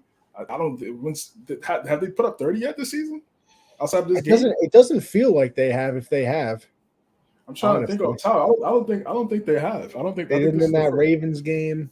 They didn't against the Steelers when they lost the first game of the season. Cowboys, no. Yeah, I think this might have been their first game where they put up 30. And I mean, Jets. I think Jets they put up 27. Probably, yeah, something like that. So yeah, this is good. This is good for Cincinnati. Yeah. Burrow 28 to 37, 300 even, 3 touchdowns. Jamar went crazy, 7 for 132 in the 2 touchdowns. Had that one big touchdown play. What was it, like a 60-yarder? I think it was. Caught the ball at the 50, made someone miss, and basically walked into the end zone. Boyd had a good game, 6 for 6, 6 catches, 66 yards. T. Higgins 6 for 47. And listen, that's what they do. Like, look at this: 10 targets for Chase, 6 for Boyd, 10 for Higgins. Like, when you have 3 wide receivers that you can target 10 times, basically, what are you supposed to do? And I mean, even Burrow, Burrow had 4 carries, 25 yards and a touchdown. And I mean, Mixon hasn't really been doing too much this year. 8 for 45 in this game. But you don't really have to do anything when you got a quarterback throwing for 303 tubs and running one in. Right. So I believe they had I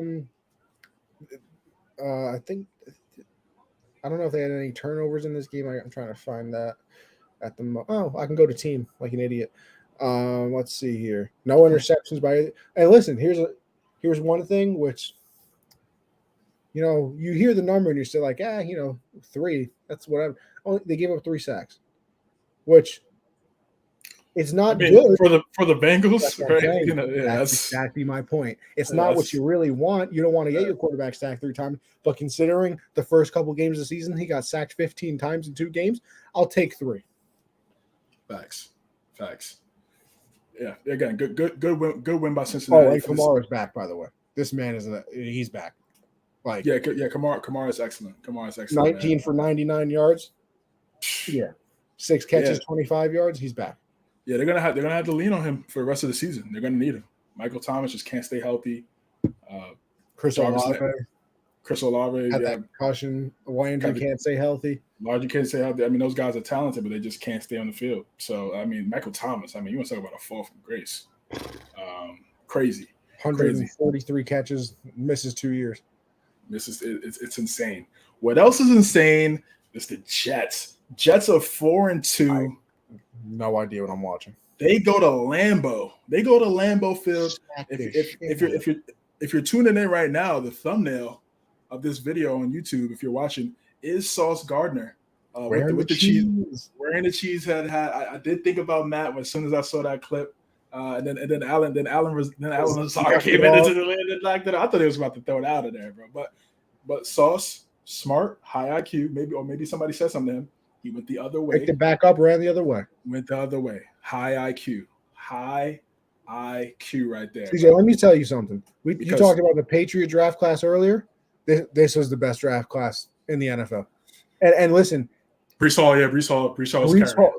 Hall's carrying. Yeah. I mean, CJ, you can argue with me. I mean, maybe Breece Hall is the offensive rookie of the year.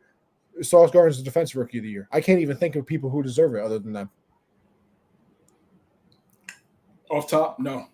And then they're winning too. So it's like, it's like Zach Wilson didn't do anything in this game. He did nothing.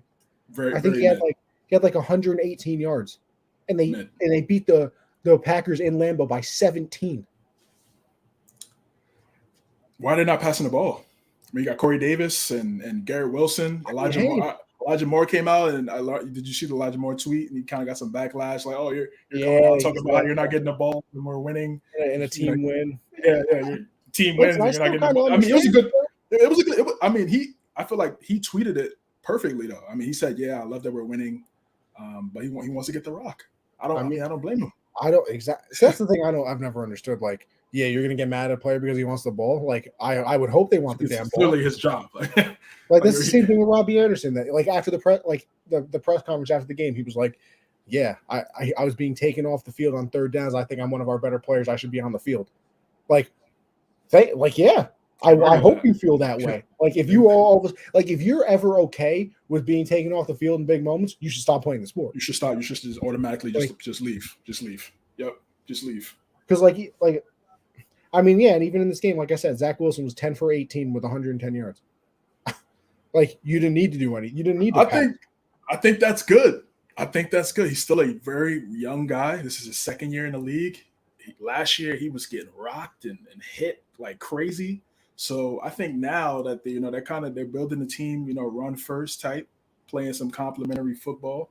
I think that's perfect. I think that's perfect. It's paying dividend right now, and I think that's why they have the record that they have. Brees Hall is doing amazing. Brees Hall is amazing. It's a good time pickup. You got Michael Carter. Michael Carter as the 20 backup. carries for 116 yards, a touchdown. Yeah, he's good. Yeah. He had that big run. That was a big run where he went crazy. He's playing excellent. Joe Douglas done a great job drafting these guys, like we just talked about, bro. Packers. Aaron Rodgers came out and said, we just have to simplify things. Things need to be simplified. He said, I'm paraphrasing. He said, if we can't simplify it, then we got the wrong guys and we got the wrong guys in the building. So pretty much saying to me, it sounds like just like we're not good enough. That's to me, like he just said all that to say we're not good enough. Here's the thing I don't understand. Yeah. They talked a lot, and like every time you hear the broadcast talks about it a lot because the Packers said it. It's all about getting our best 11 guys on the field. Why the hell does Aaron Jones not touch the ball more? I don't understand. And listen, I'm not only saying this because he's killing me in fantasy, but like he has to touch the ball more. I think am I wrong thinking that he's better than AJ Dillon? Of course he's better than AJ Dillon. Like, of course.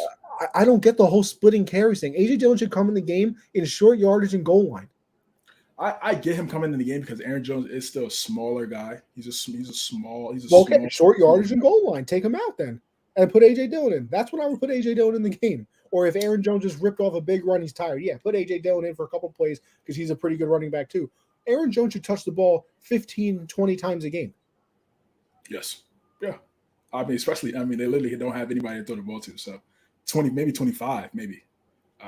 Just 25 touches, screens, whatever. So I don't know. I don't know what's going on my rooming range.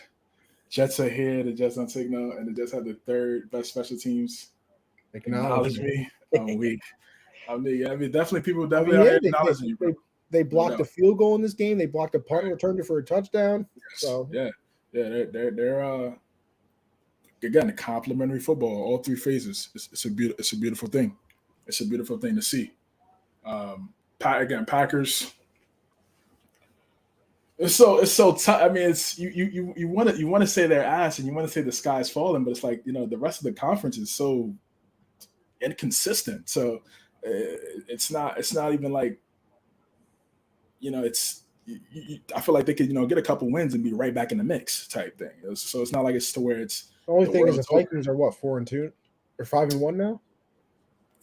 5-1, I believe so. So they're 2 games back with the win over Green Bay. So.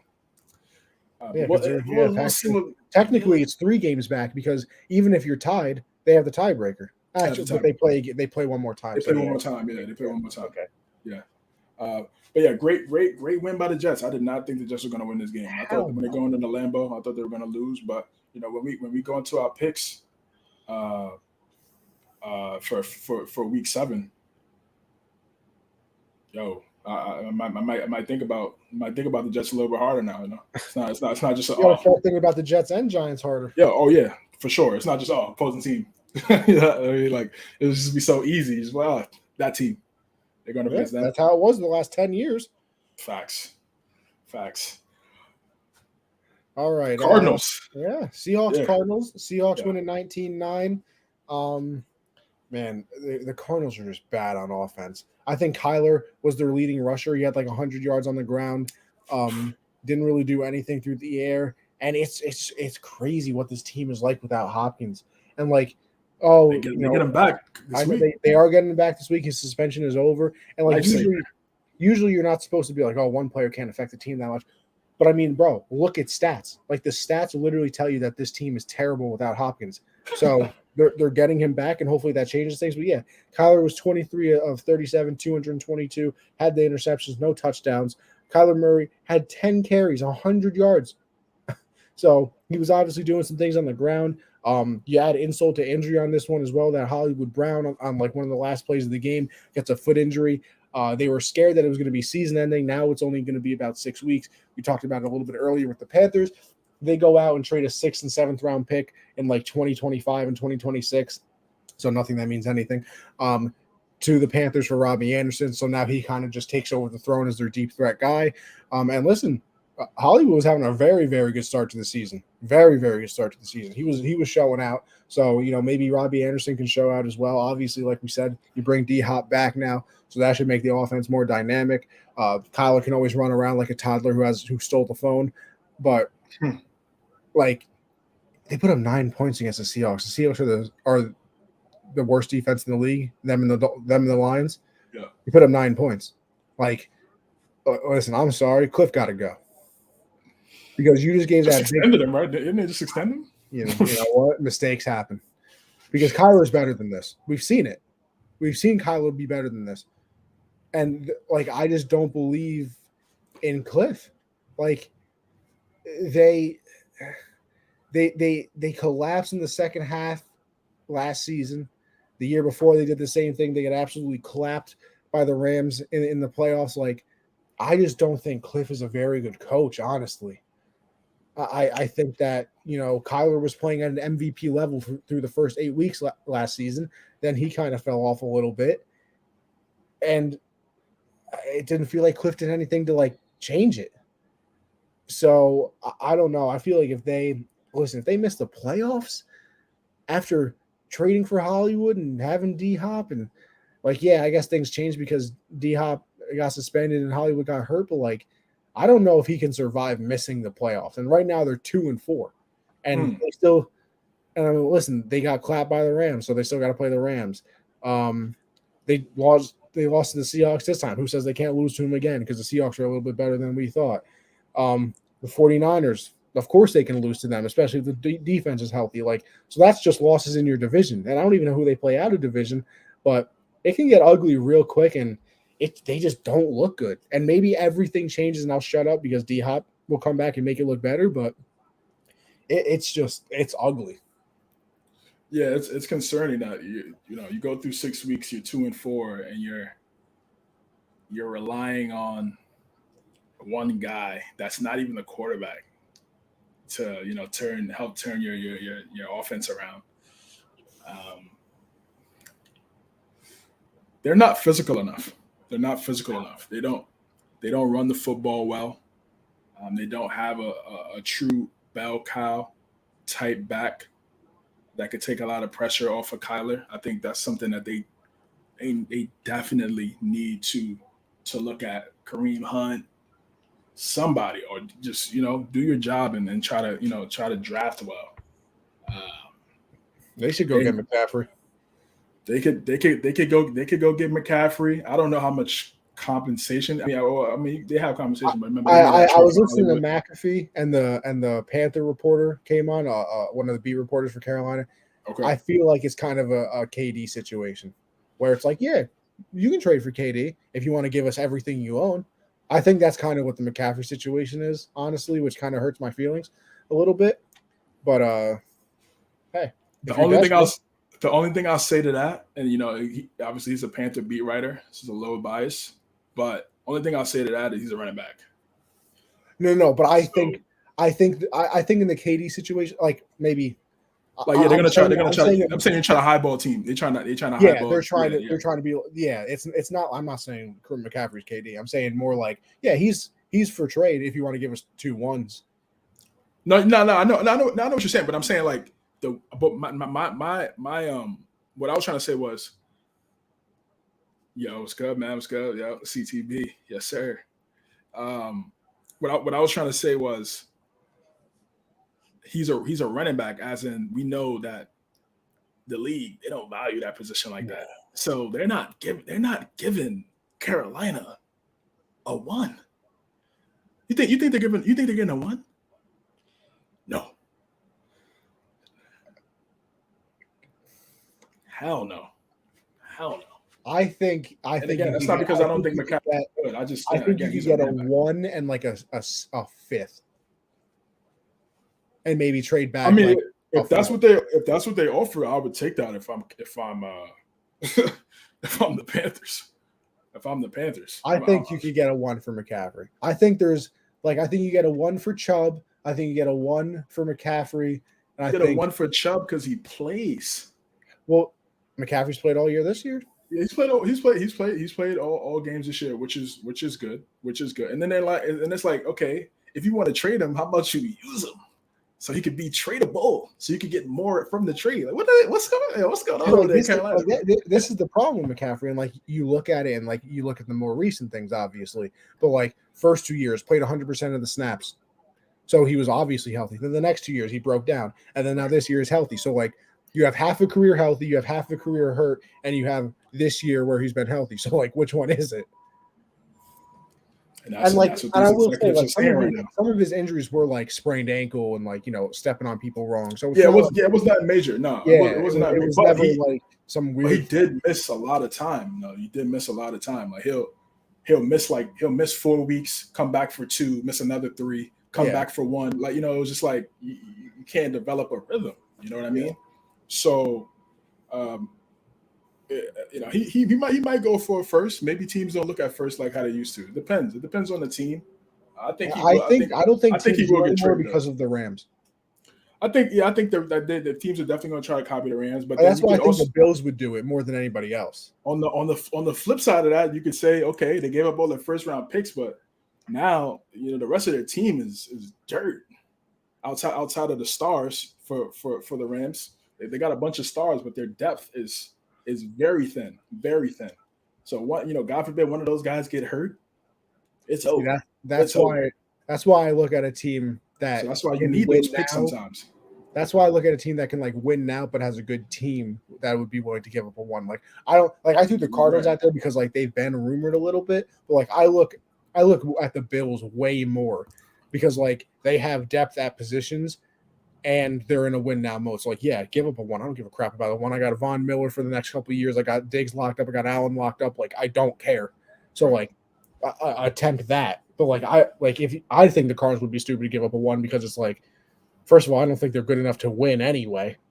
And then second of all, you probably need that pick because, hey, you're not doing too well right now. That might be a good pick. Yeah, that might be exactly. You know that the Eagles have their 5th pick right now? The Eagles, right? From the Saints. From the Saints. They have the 5th pick in the draft right now. It's wild. It's wild. It's wild. Imagine the Eagles go, 14-2 or whatever it is, and then they have the draft. And then have a 5th pick in the draft. Howie Roseman, executive of the year right now, man. He's been the executive of the year the last couple of years. It's Captain Obvious, but. He's done a great job. What, they had 3 first-round picks this year? Again? No. I mean, this year hasn't. Oh, I was about to say they got 3 again. Like what? Well, I mean, they have at least 2. They got 2. Yeah, they got 2. I didn't know they had 2. I was like, they had 3 now. Like back to back years. 2. They had 3 last year. They'll have 2 this year. And that's with trading for AJ. Yeah, they traded one of those first. Right, they traded one of those. So they traded one of those for AJ. Yeah, he drafted Hurts in the 2nd round when everybody thought it was stupid. 2nd round. When everybody thought it was stupid too. Oregon. That man is making Wentz. Why are you drafting? I thought he's making. I mean, he's not making. I mean, he's making good money, obviously. But I'm just saying, compared to what he should be making, based on his value and he's the best GM in the league. Him and the Rams, because the Rams one just makes room for contracts that you never expect are going to be able to happen. They have to win, bro. Before I say he's the best, they got to win the Super Bowl. He was the GM when they won against the Pats. He was. Yes, he was in 2017. He was. He's good. He's good. He called flag, and then he called flag for the Rager, JJ Arcega-Whiteside passing up on Brown and Metcalf, and then getting it back and getting Brown back. Saints traded for Trevor Penning. That's the first. Oh, okay. So it wasn't the. Oh, okay. It wasn't the Gardner trade then. Okay, got you. Your question was going on. But shit. 2 firsts in a year that you might go that you're 6-0 already. God bless. Insane. God bless. God bless. Before we get to the second most mid game I saw this week. Third most mid game because that Bucks Steelers game is. Whew. Yeah, Cardinals, they got to get physical. They have to get physical, man. You can't have a short quarterback like that and expect him to, carry, throw the ball 50 times, throw for 400 yards, 5 touchdowns. And the same thing with Russell Wilson too. This is a perfect transition into Broncos Chargers because they're gifted, but in sports, it's still about measurables. It's still about bigger. It's still about bigger, stronger, faster. So that's why they can't. They literally.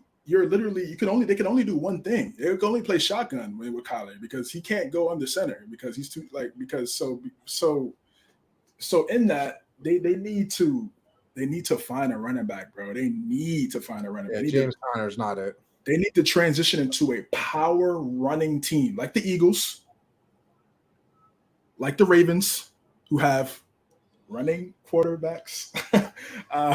It's common sense, but that's what they need. That's what they need to transfer to. They need to transfer to a power run team, play act. Then Kyler could come into play action. Then you could go deep to Robbie Anderson, Hollywood Brown, Ertz in the seam.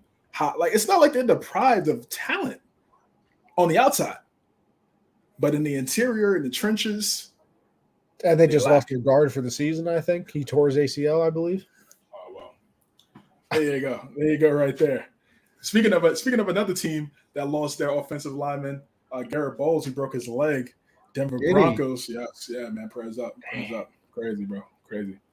Prayers up. Denver Broncos versus the Chargers. Broncos had 4 primetime games in 6 weeks, it felt like. Sheesh. They had 2 Monday night games, a Thursday night and a Sunday night.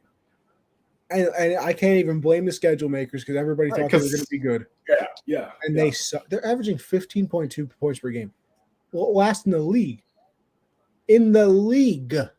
No, 15 is crazy. Cortland Sutton, Jerry Jeudy. You had Williams to start the season.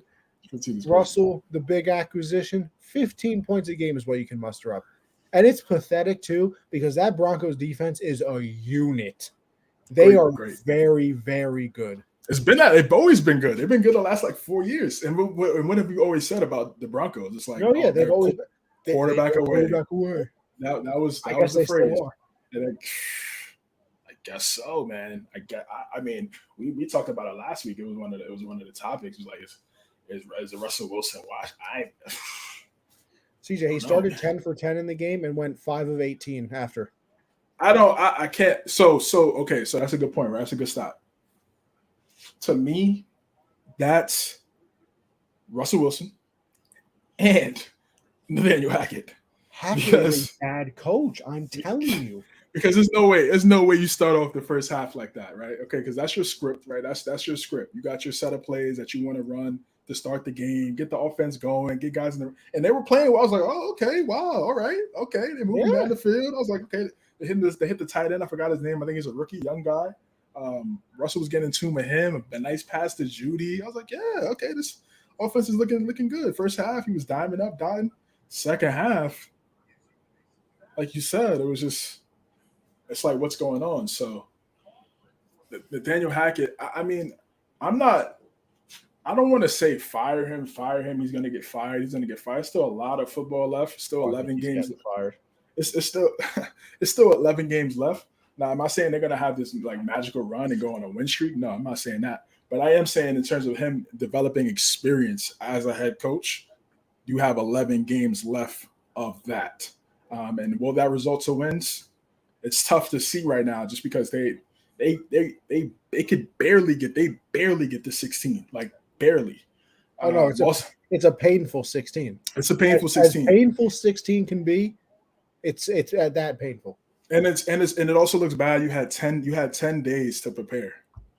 You had 10 days to prepare, and for you to only put up 16 points in an overtime is not.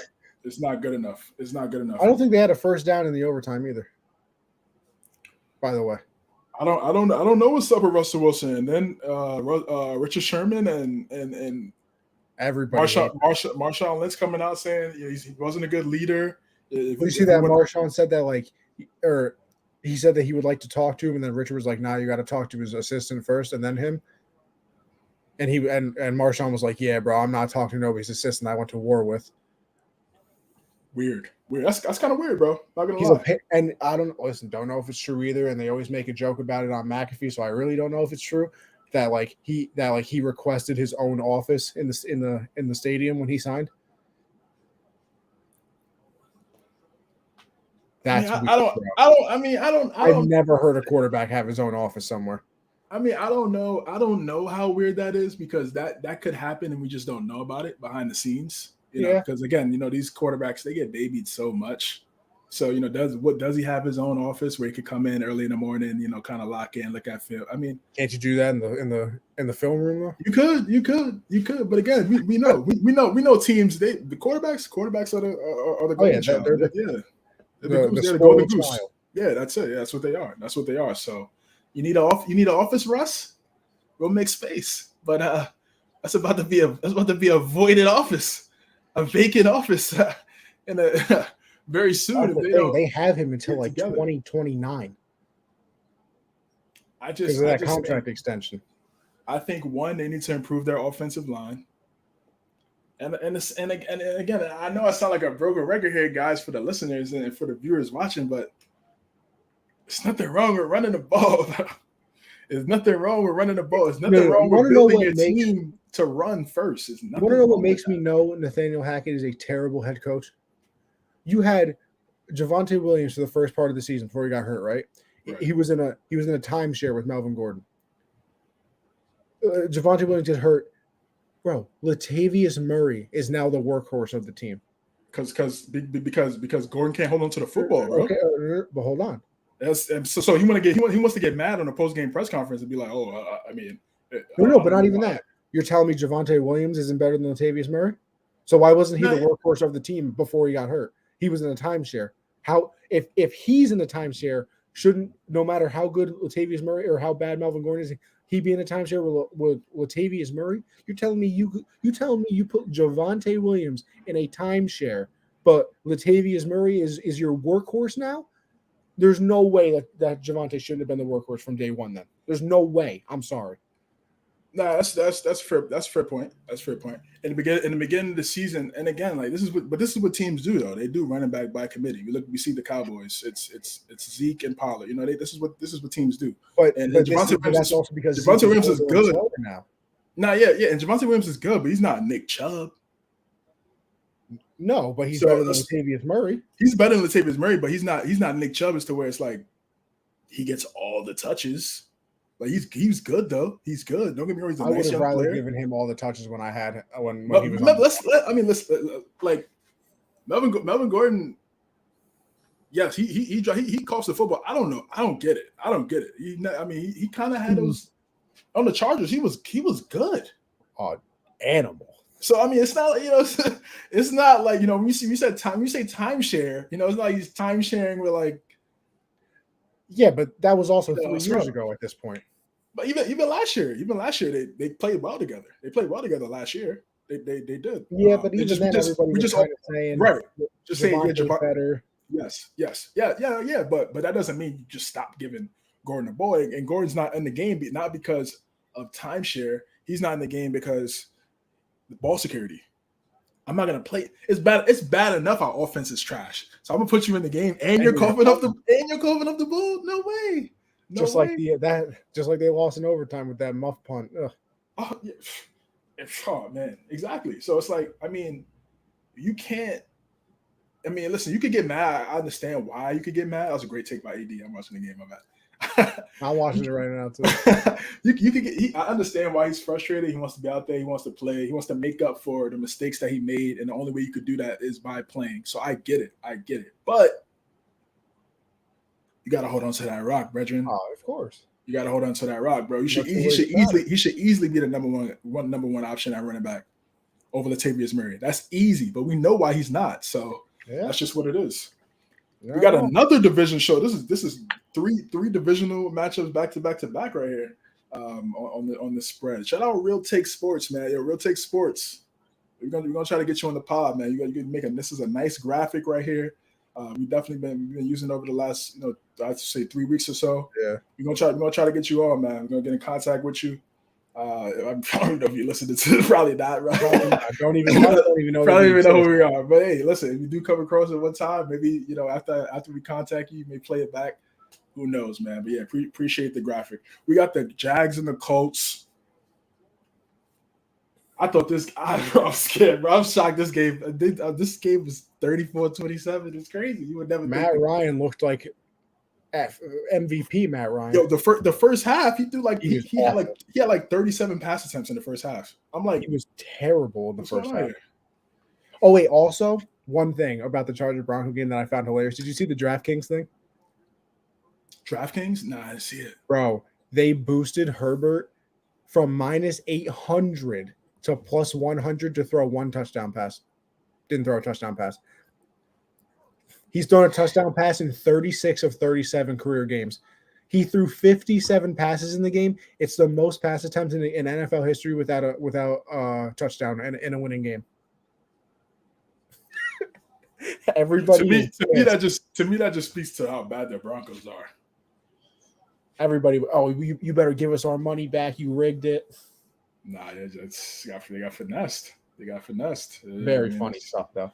Every 36 or 37 games you get thrown a touchdown pass. They boost it one time to plus 100, even money, and he doesn't throw a touchdown pass. Anyway, back to the Colts. Yeah. What's your thoughts on this game? Listen, I'll be completely honest with you. Didn't really touch the screen too much, because I was busy watching some other games. But I mean, yeah, it was. It's like Matt Ryan looked very good in this game. I'm trying to pull up his stats right now. I know he passed for over like 350 yards. He had 3 touchdowns in this game, I believe. Didn't turn the ball over. And listen, this is kind of what you have to do until Jonathan Taylor gets back and maybe you can start running the ball a little bit more effectively. I'm pretty sure they did a good job running the ball in this game. I'm pulling up the stats right now, though.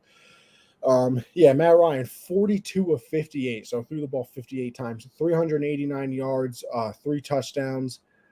I guess they didn't do a very good job rushing because apparently their leading rusher had 42 yards. I feel like that's not true because I guess it is true because I guess for the team they had 45 rushing yards. That's incredible that you could still win that game.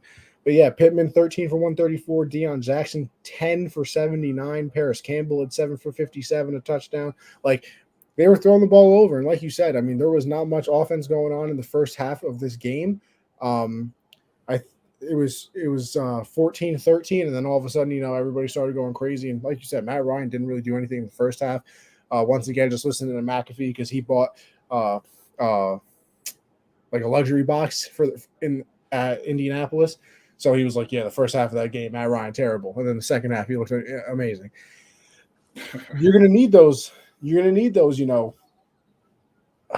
what's the word I'm looking for here? Old-time performances from Matt Ryan every once in a while. Vintage games. Vintage, yeah. There you go. Thank you. I'm just an idiot.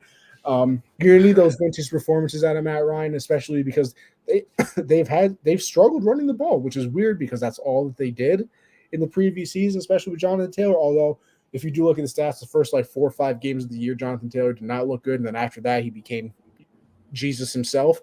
So, maybe second half of the year he tries to do that happens again.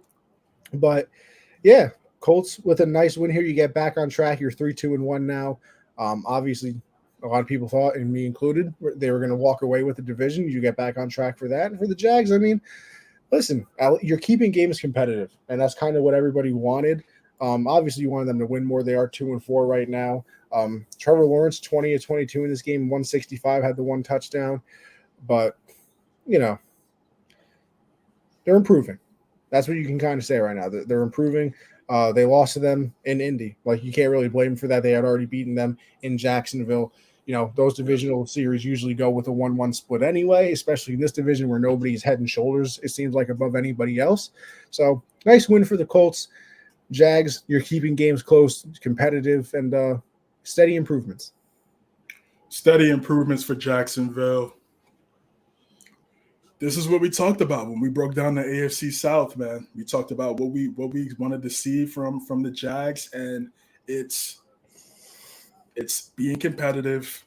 You're not going to win these games, and because you're not complete yet in terms of being a contender, but you want to show that, okay, yeah, even though we didn't win, we competed, we played hard, we didn't just lay down and get blasted. Yep. I know, on a Sunday afternoon. So that's good. Jags and Colts always kind of have they have a rivalry. It's real. No, it's a rivalry. Yeah.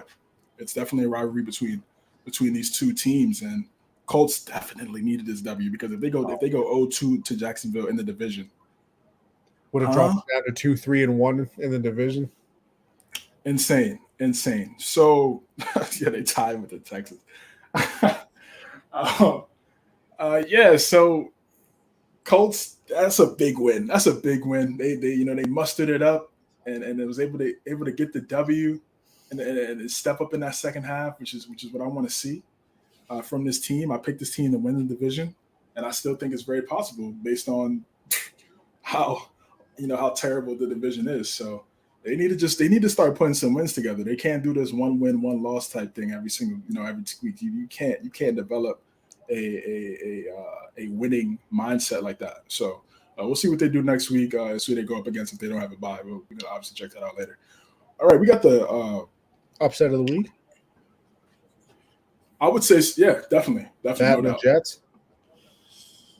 I would say this more than the Jets. Than the Jets for sure. Pittsburgh coming in there, no TJ Watt, I believe no Cam Hayward, no Minka Fitzpatrick didn't play. I think they had 2 other cornerbacks that were out. I don't know what's going on. Listen, I really don't care about what's going on in Brady's personal life because that's his personal life, that's his private life. I know Kraft just got married on Friday, so they were lit and they were having fun. Congratulations to RK on that. But this offense doesn't look good. This offense hasn't played well. They can't run the ball. They kind of picked it up. They kind of picked it up towards the end last week against Kansas City, but the damage was already done. And yeah, they come out 2 weeks ago, and on Sunday they just come out flat, bro. They just come out so flat, and the offensive line isn't the same. They lost 3 guys on that O line. Jensen, Kappa, and Marpet retired. Retired. So yeah, you lost 3 out of 5 of your offensive line. When that was kind of a concern last year when they went against the Rams. Listen, they did trade for Shaq Mason, and then Tristan Wirfs is still very good. Hey, Shaq Mason, how's that? But the other side of that line is Bill looking like a Don, bro. I ain't gonna lie, listen, man. Bill looking like a Don. No, but Shaq Mason has been good. Oh, he's been playing well. He's been playing well. That's good. He's been playing well, and Wirfs have been good, and that's the right side of their line, though. The left side is from center to left. Yeah, it is terrible. Yeah. They gotta figure that out. They gotta figure that out, man. So which means they can't run the ball. And I mean, we watched it for how many years? Listen, Brady is an excellent quarterback, but a lot of those Patriot teams late in the year, what do? Very well. They ran the ball very well. Yes. And they can't run the ball with Fournette because the offensive line is bad, and obviously he's not squeaking through holes. He's a big ass dude. And then what really surprised me too is Brady had some bad throws in this game. I'll say I think there were a few completions that could have been made. But CJ, I don't know how much you watched of this game. It's Mike Evans and Chris Godwin versus nobodies, and there was no separation.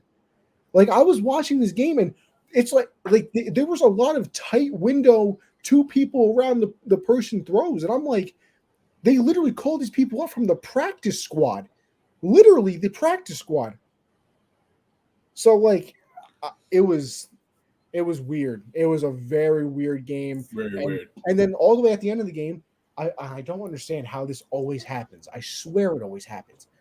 Teams look bad the entire game. The last series that they're on offense, they look fantastic. The Bucs went right down the field to score that touchdown. They didn't get the 2-point conversion. And then the defense, you can't really blame them because they've been playing well the whole season besides the Chiefs game. But a 3rd and 16, Mitch Trubisky's the quarterback on the other team. You give up a 3rd and 16 to Claypool, and then you give up a 3rd and 11 to Claypool. At the end of the game, when you can get the ball back, give it to Brady, all you need is a field goal to win. A 3rd and 16 and a 3rd and 11, I don't know how you're giving that up. And it was back-to-back, too. It was the 3rd and 16, then they got him to 3rd and 11, and they gave it up both times, and then they could just run the clock out. So Brady didn't even get a chance to do that 2-minute drive, but you can't. They shouldn't be in that position anyway. How are you scoring 18 fucking points? There you go. There it is, right there. I was about to say. I mean, if I'm Devin White, I'm like, yo, bro. Okay, we gave up. Listen, it was a crucial point in the game. Two big 3rd downs, but For these other 59 minutes of it, 58 minutes. Yeah, we were holding this team. We were holding this team to 20 points. Even and honestly, 20 is 20. In today's NFL, based on these scores we've been looking at over the last month and a half, 20 that's nothing. It's nothing. Yeah. So that the defense is great. The Bowles doing a great job with the defense. It kind of just looks like Bowles is controlling the defense, and Leftwich got control of the offense, or Tom will control the offense, and Leftwich, they're partners. They're partners in that. So Tom got back late, didn't participate in the Saturday walkthrough or meeting because of he was out with Kraft. So my thing with that too is though, how much could that possibly affect him?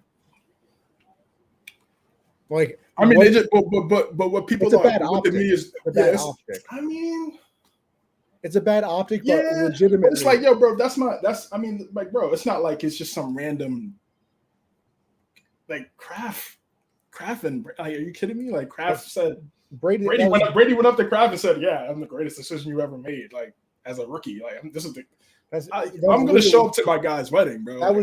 Kraft loved him. He treated him like a son.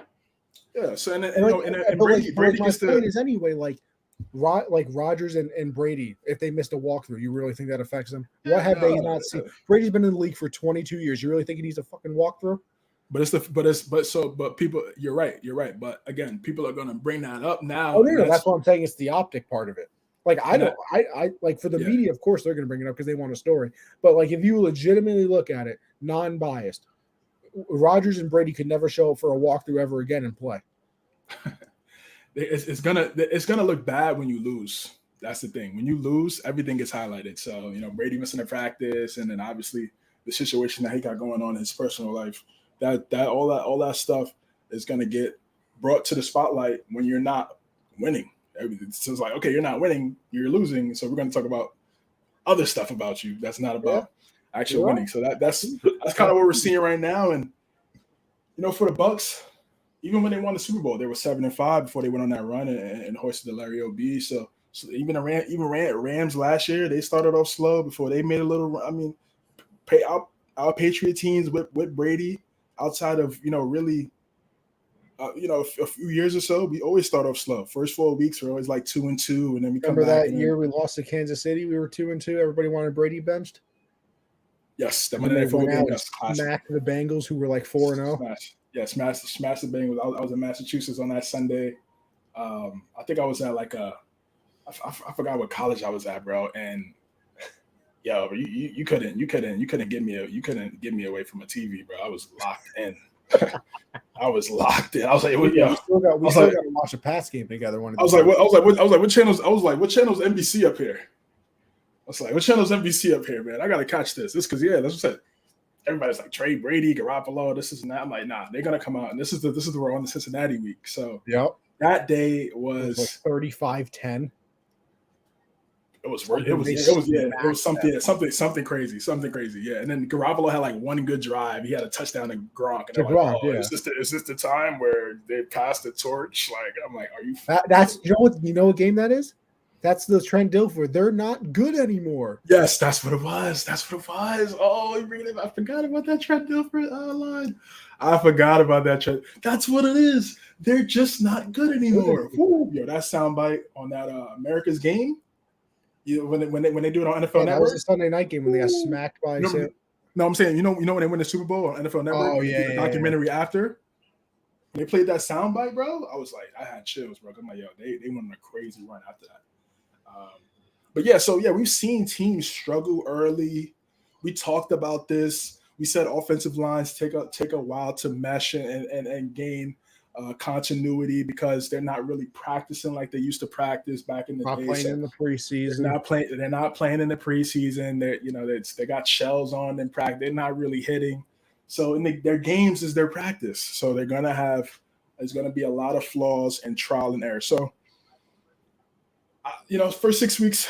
I think from now on we'll start to see what this Bucs team is going to be. But they have to lock in. Brady on his Let's Go podcast with Jim Gray, he was like he has to play better. He has to lock in. He put the post up on IG with the O line too, and in the picture, and they just very, very pretty much making a statement like, you did that on purpose, like pretty much like we gotta lock it up front because the defense is playing exceptional, and they don't. It's just like the Broncos. The Broncos defense playing exceptional, and for the offense, he knows like they're not playing well enough right now. No, they should be much better than what they are. We got the Vikings and the Dolphins. The Vikings travel all the way from Minnesota. They go down to Miami. You go down to Miami is always a potential trap, bro. Just because you know that. You see that it was like 20 degrees hotter on their sideline than the Dolphins one. It was like it was like 85 on the Dolphins sideline. I think it was like 115. Hey man, you know those guys. They be messing with the the equipment over there in those facilities, bro. Yes, I'm telling you. They disguised the giant fan as a heater, actually. As a heater, you're right? Exactly. Cooper. I was going to say Cooper Cup. Justin Jefferson. Justin Jefferson went insane when he went bananas in this game, man. Dalvin Cook played well, had a big run to really seal the game. Unfortunate, Waddle fumbled, and it looked like they were, kind of drive. They was about to do it. Yeah. See that Tyreek is on pace to break Calvin's record. Woo! Listen, man, it's a special guy, bro. He's a special guy. People said, he can't do it without Mahomes, yada yada yada. Generational. Listen, so I was always on the. I don't know how good he actually is, train. He's shutting me up. It's a special guy, man. It's just a special player. But yeah, tough for like 179, I think. Like, bro, 12, bro. With a seventh round rookie, and then Teddy Bridgewater came in. He gotta be like what? 5'9", 5'10" on his best day. 5'10" on his best day. Getting 12 receptions for $179, bro. In the NFL. That's like Steve Smith's type. Remember Steve Smith was like 5'9", bro, getting like 1,300, 1,500, 12, 11, like, but he just had mid at QB his whole career, outside of Cam and Flacco in the latter stages. But he has so much mid. Jake Delhomme. Jake Delhomme to Steve Smith to win that game in overtime against the Rams. Tough. Yeah. So he reminds me a lot of Steve Smith in that he's just play, 20 times faster. Yeah, exactly. And that his game, he plays bigger than his size, and he's such a special talent. But the Vikings, they're getting these dubs. They're playing well right now. I got to give them a lot of credit. They're doing what they need to do. They're definitely a talented team. I expected them to put up points. They should be able to put up points with the roster that they have. My thing with the Vikings is never. It's never really regular season. It's just about a big moment. When the games really matter, is that guy number 8 gonna be there, bro? And that's really what it comes down to, man. Because you could pay this guy 30, 40 million. You could pay him 33, 34. I'm not paying nobody 34, 35 million dollars a year, and you're 1-10 on primetime games, bro. Yeah. I'm not doing it. No, so I don't know like what needs to happen for him to like shake that, because it's kind of unraveling at this point. But nonetheless, they got, that's a crazy take by LeBron. They got the dub. They got the dub, and they're doing what they need to do right now. They're doing what they need to do. They got the win over Green Bay to lead the division in the NFC North. So they win the division they're in. They win the division and they're in automatic. So I think that needs to be their goal right now. CJ, I'm not gonna lie to you. You said everything I would really want to say, and I quite honestly just want to get into this Bills Chiefs game. Because listen, I don't disagree with anything you said. Listen, this one little thing. This was kind of a Rams Panther game to me. Not in the same thing, because the Dolphins are better, but like they started the game with their 7th round rookie quarterback, and then Teddy Bridgewater, who's still hurt, had to come into the game. So like you should win that game. I would hope you win that game. Miami is a trap because of the heat and everything, but I mean, you got to win that game anyway.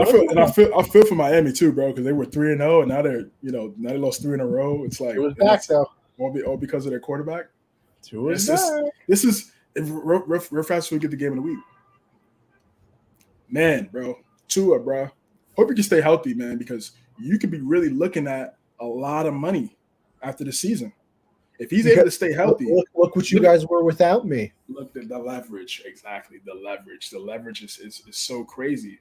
If he's able to stay healthy, and able to get to the playoffs, because I think they win all 3 games. Of course. Well, I mean, they lost that game. The Vikings went down to the wire. Who else they lost to? They lost that Bengal game. He got hurt in. Oh, right, obviously, right. I think they win that game. Yes.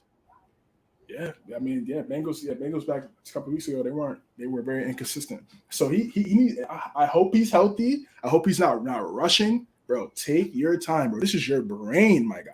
This is not leg, ankle, knee. No. Yeah, this is your brain, and I know he knows that because when you're 5, 6, 7 years old, you know what you're doing when you put that helmet on, bro. So he knows what he's getting into. But I'm just saying, like, be smart about it. You feel me? Like, because.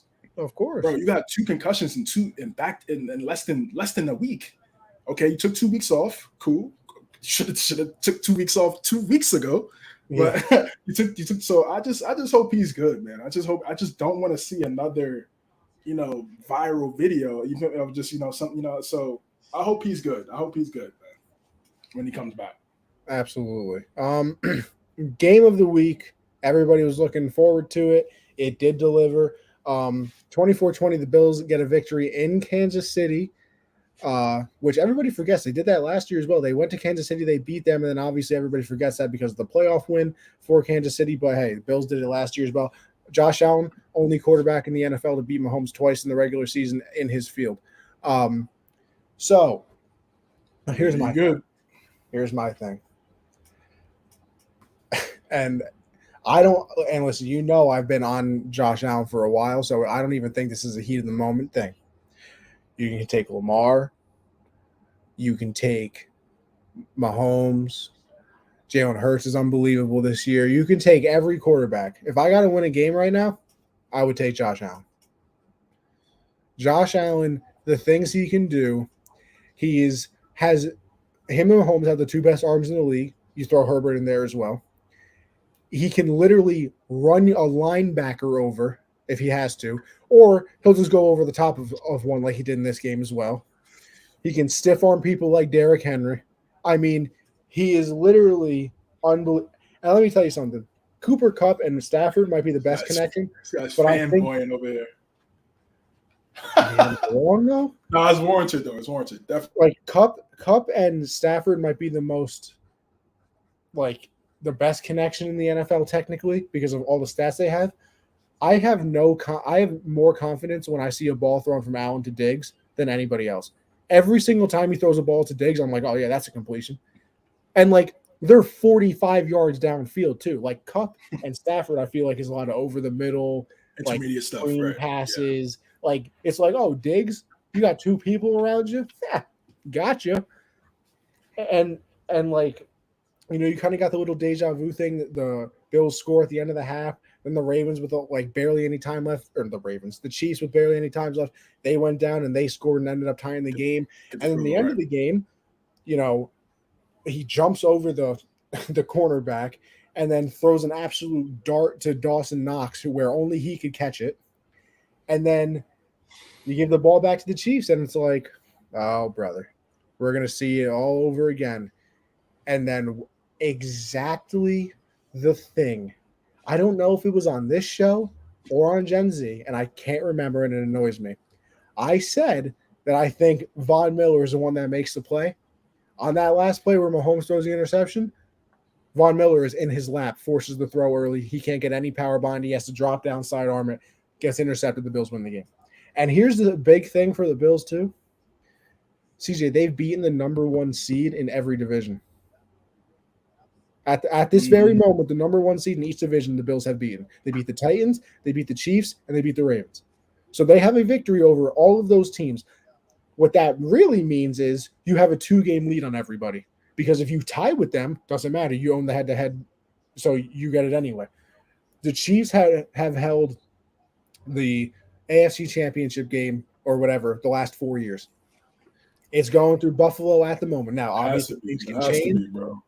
Things can change. Maybe Buffalo, you never – I'm not even going to say the I word, because I don't even want anybody on any team getting it. So that can happen, of course, which, by the way, Jordan Poyer is an absolute animal. Drove 15 hours to play in the game because the team didn't want him to fly because of the air pressure in the plane. Can't fly, but he can play full contact football. Crazy world that we live in. So one's a job, the other isn't, man. That's what it is. That's what it comes down to, bro. It's his job. It's his job, bro. Yeah, I know what I'm saying. You can't fly because they're scared of the air pressure collapsing a lung. Yeah, because remember, because you can't you up in the air. Can't control. You can't help them in the air. But they were scared of the air, like the air pressure and things like that. But like the fact that you can play full contact football running 20 miles an hour at each other and not get hurt is wild to me. I'm not saying that the doctors are wrong. I'm just saying, like, medically, that's crazy to me that, like, it really is that different. But yeah, Mahomes made more mistakes. The interception in the end zone after Allen had the interception, which was a weird interception. He kind of tried to shovel pass it to McKenzie, and then actually, no, I think they can't technically count it as a fumble. I don't know. Kind of a fumble, right? Yeah, it was a fumble. Tried to get it to McKenzie. Obviously, that didn't work out. Then Mahomes goes down, throws the interception, and then they ended on the interception. But listen, Von Miller forcing the tackle right onto Mahomes' lap. He has to drop down, try and sidearm. It gets picked off. Bills win the game. And they're, 5-1 right now? And the road goes through Buffalo right now. And could you imagine the AFC Championship game in Buffalo? Somebody could give birth to a child, cut the umbilical cord, and be in the stadium in 30 minutes because that's how psychotic they are. They would slam that child through a table if the Bills won the game. It's very important they get home field. It's just a game changer, bro. It's a game changer. Nobody wants to go up to Buffalo in late January, bro. Nobody. No. Nobody wants to go up there to Buffalo in late January. It's cold as hell, and you got to go play football, and you got to go hit somebody, and you got to run in the cold. I'm straight. I'm all the way good. Good. So it's a game. They need that home field. If they get that home field, I'd really be shocked if they don't go to the Super Bowl. I'd be shocked if they lose. I'd be shocked if they lose en route to the Super Bowl if they got home field advantage throughout, because that weather advantage is very real. And it's crazy. For so many years it was still an advantage, but they just didn't have a good enough The only thing team. that would be scary though is if they got a New England game like they did last year, where like they can't pass the ball because it's 25-mile-an-hour swirls. Like, because then everybody's equalized, and then you just have to whoever can run the ball better. That would but even still, I would probably still take. I would still take it, but I'm just saying that'd be the only thing to really screw you. Yeah, the wind. Wind is much more tricky than the snow, for sure. This was a good game. I think maybe people were expecting shootout, but both of these defenses are really good. Not Tony Romo. He predicted the score. He did. He did early in the game. He did. I remember first quarter. He did say it was going to be in around the 20s. He said 24 was that target score. He said it's going to be a 24-20 game. The defenses are going to keep you off the field, and that's exactly what happened. These defenses are really good. You just talked about Von Miller going in there, getting that pressure. That's something that they didn't have last year in that divisional round. They didn't have a guy that could get to Patrick Mahomes and take him off his spot. Instead, he was just standing in the pocket throwing dots to Reek and Kelsey. So now you got a guy off the edge, and just because for Von it draws so much attention, it opens up the pass rush opportunities for everybody else now. So so even if he's getting double teamed, you got guys getting one-on-ones going crazy. So they're already defense. They already have a defensive-minded head coach. So it's a perfect team. Now I know we've come on here on shows and be like, listen, you got to pair a young quarterback with a with an offensive guy, but they're the exception, and it's working. It's working right now. And honestly, I think that could be good too, because okay, even if you have a great quarterback, if your head coach is defensive, it's like Brady and Bill. I mean, I don't want to get too much into that, but it's like you have a defensive minded head coach, so he's getting ready for the defense, and then once you have that guy at quarterback, you already know what time it is. You already know defensive head coach, you can go into the meeting and break down defenses with your quarterback. Right, exactly. Here's what they're gonna do. This is what they're looking for. Like if they run cover 3, this is exactly what beats us on cover 3 every time.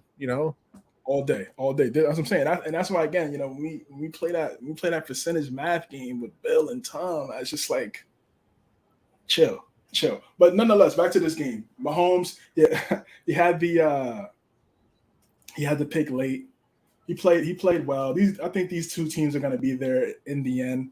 Collision. Hopefully they meet up in the chip game, not the divisional round, so we can see it like right before the Super Bowl. I think that'd be perfect if we see what is this now, round 5, 6, something now? Like that. Probably more than that now, because honestly, remember we didn't think about Josh Allen 3 years ago. No. He was in the league, but he was in the league though. We didn't think about him, so they might have played a couple. Yeah, we just didn't care. So he might have played. He might have played Mahomes a couple times before that. But yeah, this is a great matchup. Listen, I know they kind of they're not really accepting the Peyton Tom, rivalry comparison type thing. But I mean, it's really what it is, though. It's what it is. And these are two of the best young quarterbacks. They're in the same conference. It's a perfect comparison. I don't want to say so. It's an obvious comparison. I don't want to call it lazy. Apparently, this is I think that was their 4th meeting. I think they're 2-2 against each other. That's it. 2020 regular season, Chiefs won 26-17. 2020 playoffs, the Chiefs won 38-24. 2021 regular season, Bills won 38-20. That was last year, right? Yep. And then the playoffs 2021, they lost. And then this year they won. So technically 2-3. And they lost. Remember, they lost to them in the AFC championship game the first time. Remember? I don't even remember that. Yeah, that was Diggs' first year.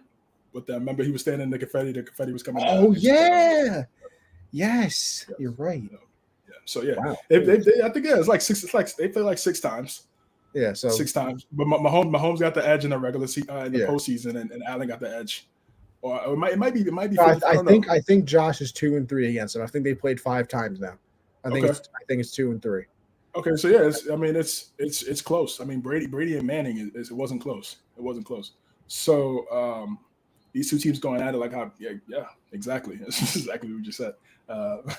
So it's a great. Everything you just said about Josh Allen is 100% accurate, brother. I mean, I've said this already. I would say Lamar. I would say Allen more than Lamar in terms of what you want from a prototypical dual threat guy. It's just Lamar's, genetics are just out of this world. So you just can't sleep on that. But so are Josh Allen's genetics. His genetics are out of this world too. So he's excellent. His progression has been amazing. I can't say it enough, and it's those are going to be 2 scary games for us, man, for the next decade plus, and it's really difficult to stop him. And again, they don't even have a real run. Like if they had a run game, it's over. It's over. Sure, there would be no point in competing. No point in competing. If they had a running back, if they had a really good running back, it's over, bro. It's over because not only because they could they blow you out, they could also keep the ball. Keep the RPO with Allen and RB whatever. Now they just keep the ball away by running QB powers. Right, yeah, that's what I'm saying. They just do the QB power. If you add they really need to look at that, man. I'm sure they know that, but if they do that, I feel like that's really the missing piece for that team is a running back.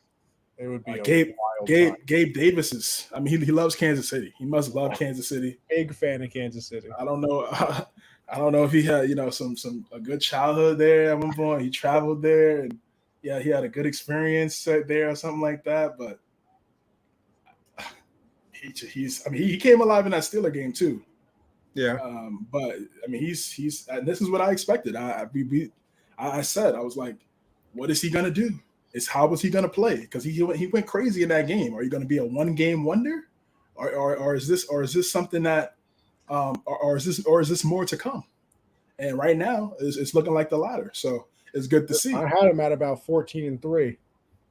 Yeah. If you said 14-3, you said 14-3, 15-2.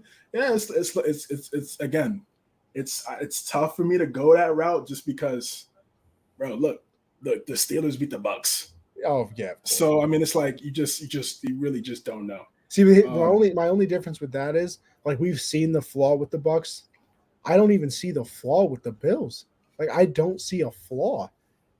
Like Allen's great. I mean, like you said, the running game, but like they run with Josh, so it doesn't matter. The defense is unbelievable. Like it's crazy. Yeah, they don't have a lot of flaw. Lack of running back. I guess you could say that's a flaw. But again, like you said, Josh is a running threat, so it kind of makes up for that. Damn, great game. I can't wait to see more. I can't wait to see more of these games, bro. I can't wait to see. They should play every single season. Yeah, I think they'll probably do it if not every other year because they don't want to overdo it. But listen, I'm gonna be real. They could play every week, and I wouldn't care. So, we got week 7 up. Oh, come on, CJ, look at this. Let's get it. I was gonna say it's been a long show. We're at 2.5 hours right now. So yeah, I went 8-8, and you got 10 dubs, bro. Really? So you got the dub. You got the dub last week on the kid. So yeah, bro, you did a good job. I got to start making better picks on Gen Z. I went 6 and 7 on Gen Z. 6 and 7, damn. Because remember you change it up. You change it up when you're on here. So hey, I'm still winning by 4 games overall on the Gen Z side of the pick'em. Right? You still got it. Damn, come on, 4 games on Josh so far. Come on, Josh, get it together, King. I'm going for a 3-peat. I feel like Jordan right now. Do we have an overall record, me and you? I still got to tally it. I still got to tally it overall. But the last 2 weeks, it's I was. Let me see. What was not at the paper? I think I was 9 and 7. No, I was. No, you were 9 and 7. I was 11 and 5 last week, and then this week we'll figure out the over. We're close. We're close. We're definitely close. Because we've been keeping track every single. You've written them down every week, haven't you? I've written them down every week. Yeah. And then if I miss something, I just go back to the show and we just got to go and do the math one of these days. We'll get it eventually, people. Don't you worry. All right, let's kick it off and let's get through this because, like I said, it's already been 2.5 hours. I mean, I'm tired of sitting in this chair, honestly. Saints going to visit, man. I know. I have to. Saints are going and taking on the Cardinals. I don't think I think Jameis is back, honestly. Because I heard that Andy Dalton is out for this game. I got Arizona.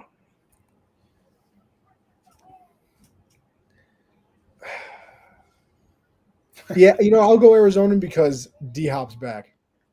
Yep, exactly. And that changes their offense, apparently. That changes Browns at Ravens. Listen, until Jacoby's not the quarterback, I'll go with the Ravens here. Yeah, I got Baltimore, man. This is a get-right game. Speaking of a get-right game, Bucks versus Panthers, I mean, come on. If the Panthers win this game, you got to wave the white flag. Yeah, if the Panthers win this game, is some real issues going on over there. You're in real emergency mode. Falcons and Bengals. I got Cincinnati. I got Cincinnati as well. The Falcons are frisky, though. Yeah, for sure. Lions, Cowboys. I got the Cowboys. Dak's first game. I do as well. Dak's back. Although the Lions are coming off the bye week, so it wouldn't shock me because they've had some more time to prepare. Giants and the Jags. I got the G-Men. But that it's not as ugly as you would think. That water in Jacksonville, man. That water in Jacksonville is. Yeah, I think the Giants defense is playing too well right now for me to pick Jacksonville. But this game is going to be better than anybody would have originally thought when the schedule came out. So hey. It's gonna be a good game. And honestly, that'll be a perfect game for a guy like Trevor Lawrence to go dumb. Because televised, going up against the Giants. Giants getting a lot of talk right now. You're at home. That's a perfect game for you to go crazy. Colts, Titans. I'm going Titans. They're off the bye. I'm gonna go Tennessee. Yeah, I'm gonna go Tennessee. I got to see a little bit more from the Colts. Packers and the Washington football team. I got Green Bay. I mean, exactly. Taylor Heineke. Get right game again. Yeah, that's a get right game. Broncos and the Jets. Ooh. Whoa, whoa. Who we got? Those would be the records going in. Right. Who we got? You know what? Give me the Jets. It's a tricky ass game, bro. Give me the Jets. It's a tricky game. I gotta go Jets just because these dudes can't score. 15.2 points. I can't pick a team that could barely get 16 points. Like I can't do it. Home away. 10-3, by the way. Jets put up. They could get to 20. Yeah, but the Broncos defense is very good. That's true. That's true. Yeah, it could be. I could see. This could literally be a 10-3 game. It could be a very ugly game. Quentin Williams, I think we have 6 sacks right now. He's going crazy. He's a dog. He's a dog. Raiders and the Titans. I think both of these teams coming off a bye, right? Texans, my bad. Yeah, Texans. Yeah, they're both coming off the bye. Teams coming off the bye. I gotta go Raiders. I got the Raiders, man. Hopefully during that bye they came together and had some type of conversation as a team, coaching staff. They have to. Yeah. Seahawks and the Chargers. I think it's going to be a good game, but I'm still going with Los Angeles. Yeah, me too. I think the Seahawks keep it close for a little bit, but Chargers offense is too much. Because I expect, finally, for the love of God, Keenan Allen to be back on the field. Yes. Kenneth Walker, really good young back. Oh, yeah, that might be even out a lot of things because the Chargers can't stop the run. Can't stop the run at all. Yeah, that's going to be a good game. Chiefs and the 49ers. We got a Super Bowl rematch. 53 rematch. 53, 54. Yeah, 53 rematch. I got Kansas City. I mean, I think the 49ers, they do get their guy. They do get those guys back that they missed from last week against Atlanta. But I think the Chiefs want to try to get this W. Just enjoy the suffering, guys. It's the Jets win. It's something. Steelers at Dolphins. I got the Dolphins. Tua's back. I got the Fins as well. This is Sunday Night Football on NBC. The Pats game is Monday night. Oh, that's Monday night. Oh, okay. Yes, sir. Dolphins Steelers is Sunday night. Okay. Bro, we got some. I'm not going to lie to you, CJ. Let's be real here. Even though we are Patriot fans, the primetime games this weekend, terrible. Every single one of them are awful. Terrible. Cardinals, Saints, Steelers, Dolphins, and Bears, Pats. Who the hell thought that was a good idea? Wait, what's the 425 on Fox? Oh, the 425 is probably, I think, is the Chiefs game. Oh, okay. All right. So the fact that Thursday night is Saints, Cardinals, Sunday night is Steelers, Dolphins, and Mondays is Bears, Pats. Ugh. Yeah, not the best. Not the best. Nonetheless, we're the Bears traveling to the Borough. I got the guys. I got our boys as well. Bill gets to pass George Halas as the second highest winning coach of all time against his own team. Get back over 500. Got a kind of favorable schedule. We'll see. We'll see. We'll see, man. It's looking possible. And, a couple weeks ago we was like, this guy's falling. Yeah, we were burying him, and the way the AFC's shaping out right now, man. Everybody's mid 99, so everybody's mid. So we're right there too. So we got to be a little bit better than mid by January.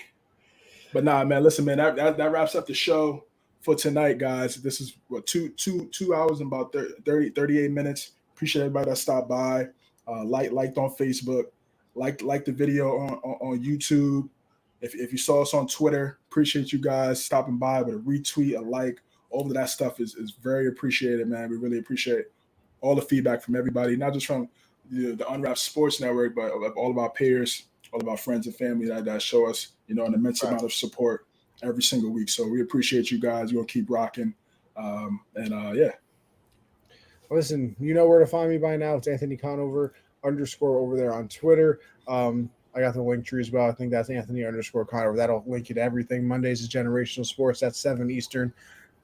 Me and Josh talking a little about everything. Very excited for this UFC fight night or this UFC 280 card coming up. Gonna have to hit one of the bars and go watch it with some friends. Yeah. Obviously, what a card. Oh, I'm very excited. You can catch me and CJ here every Tuesday. Obviously, you guys know that by now, breaking everything down in the NFL. Another excellent show, my brother. Likewise. And then Thursdays, I got Backstyle Banter. Everything in the baseball world. Listen, we're getting down in the nitty-gritty. It's the championship series. We got round 3 of the Yankees and the Astros. I'm hoping we slay the dragon finally. And then game 1 of the NLCS was tonight. That was Padres Phillies. Phillies took game 1 2-0. Aaron Nola gave up 1 hit in 7 innings. So he not Aaron Nola, Zach Wheeler, I should say. Gave up, was just unbelievable. So me and Michael will break down everything. That is Thursdays at 9 Eastern, everything in the baseball world. But I hand it over to CJ to give his plugs as well, because man, you see this guy? Great things. Linktree.com/cjames9. Everything that I'm working on, man. Count the Bucket, Sunday, 9:30 p.m. Eastern. Just had a really good episode breaking down, kind of doing an overview of the season that's about to start. Season it's kicking off right now. If you're tuning in and listening to us and watching the game simultaneously like us. So yeah, man, you can find me in my Linktree, bro. I got everything that I'm working on. That I got going on. Patriots, Knicks, obviously NFL, NBA. Man, great episode. Yes, sir. Like CJ said, we appreciate everybody watching, CJ. Appreciate another great episode. And listen, everybody, we'll catch you on the next one, all right?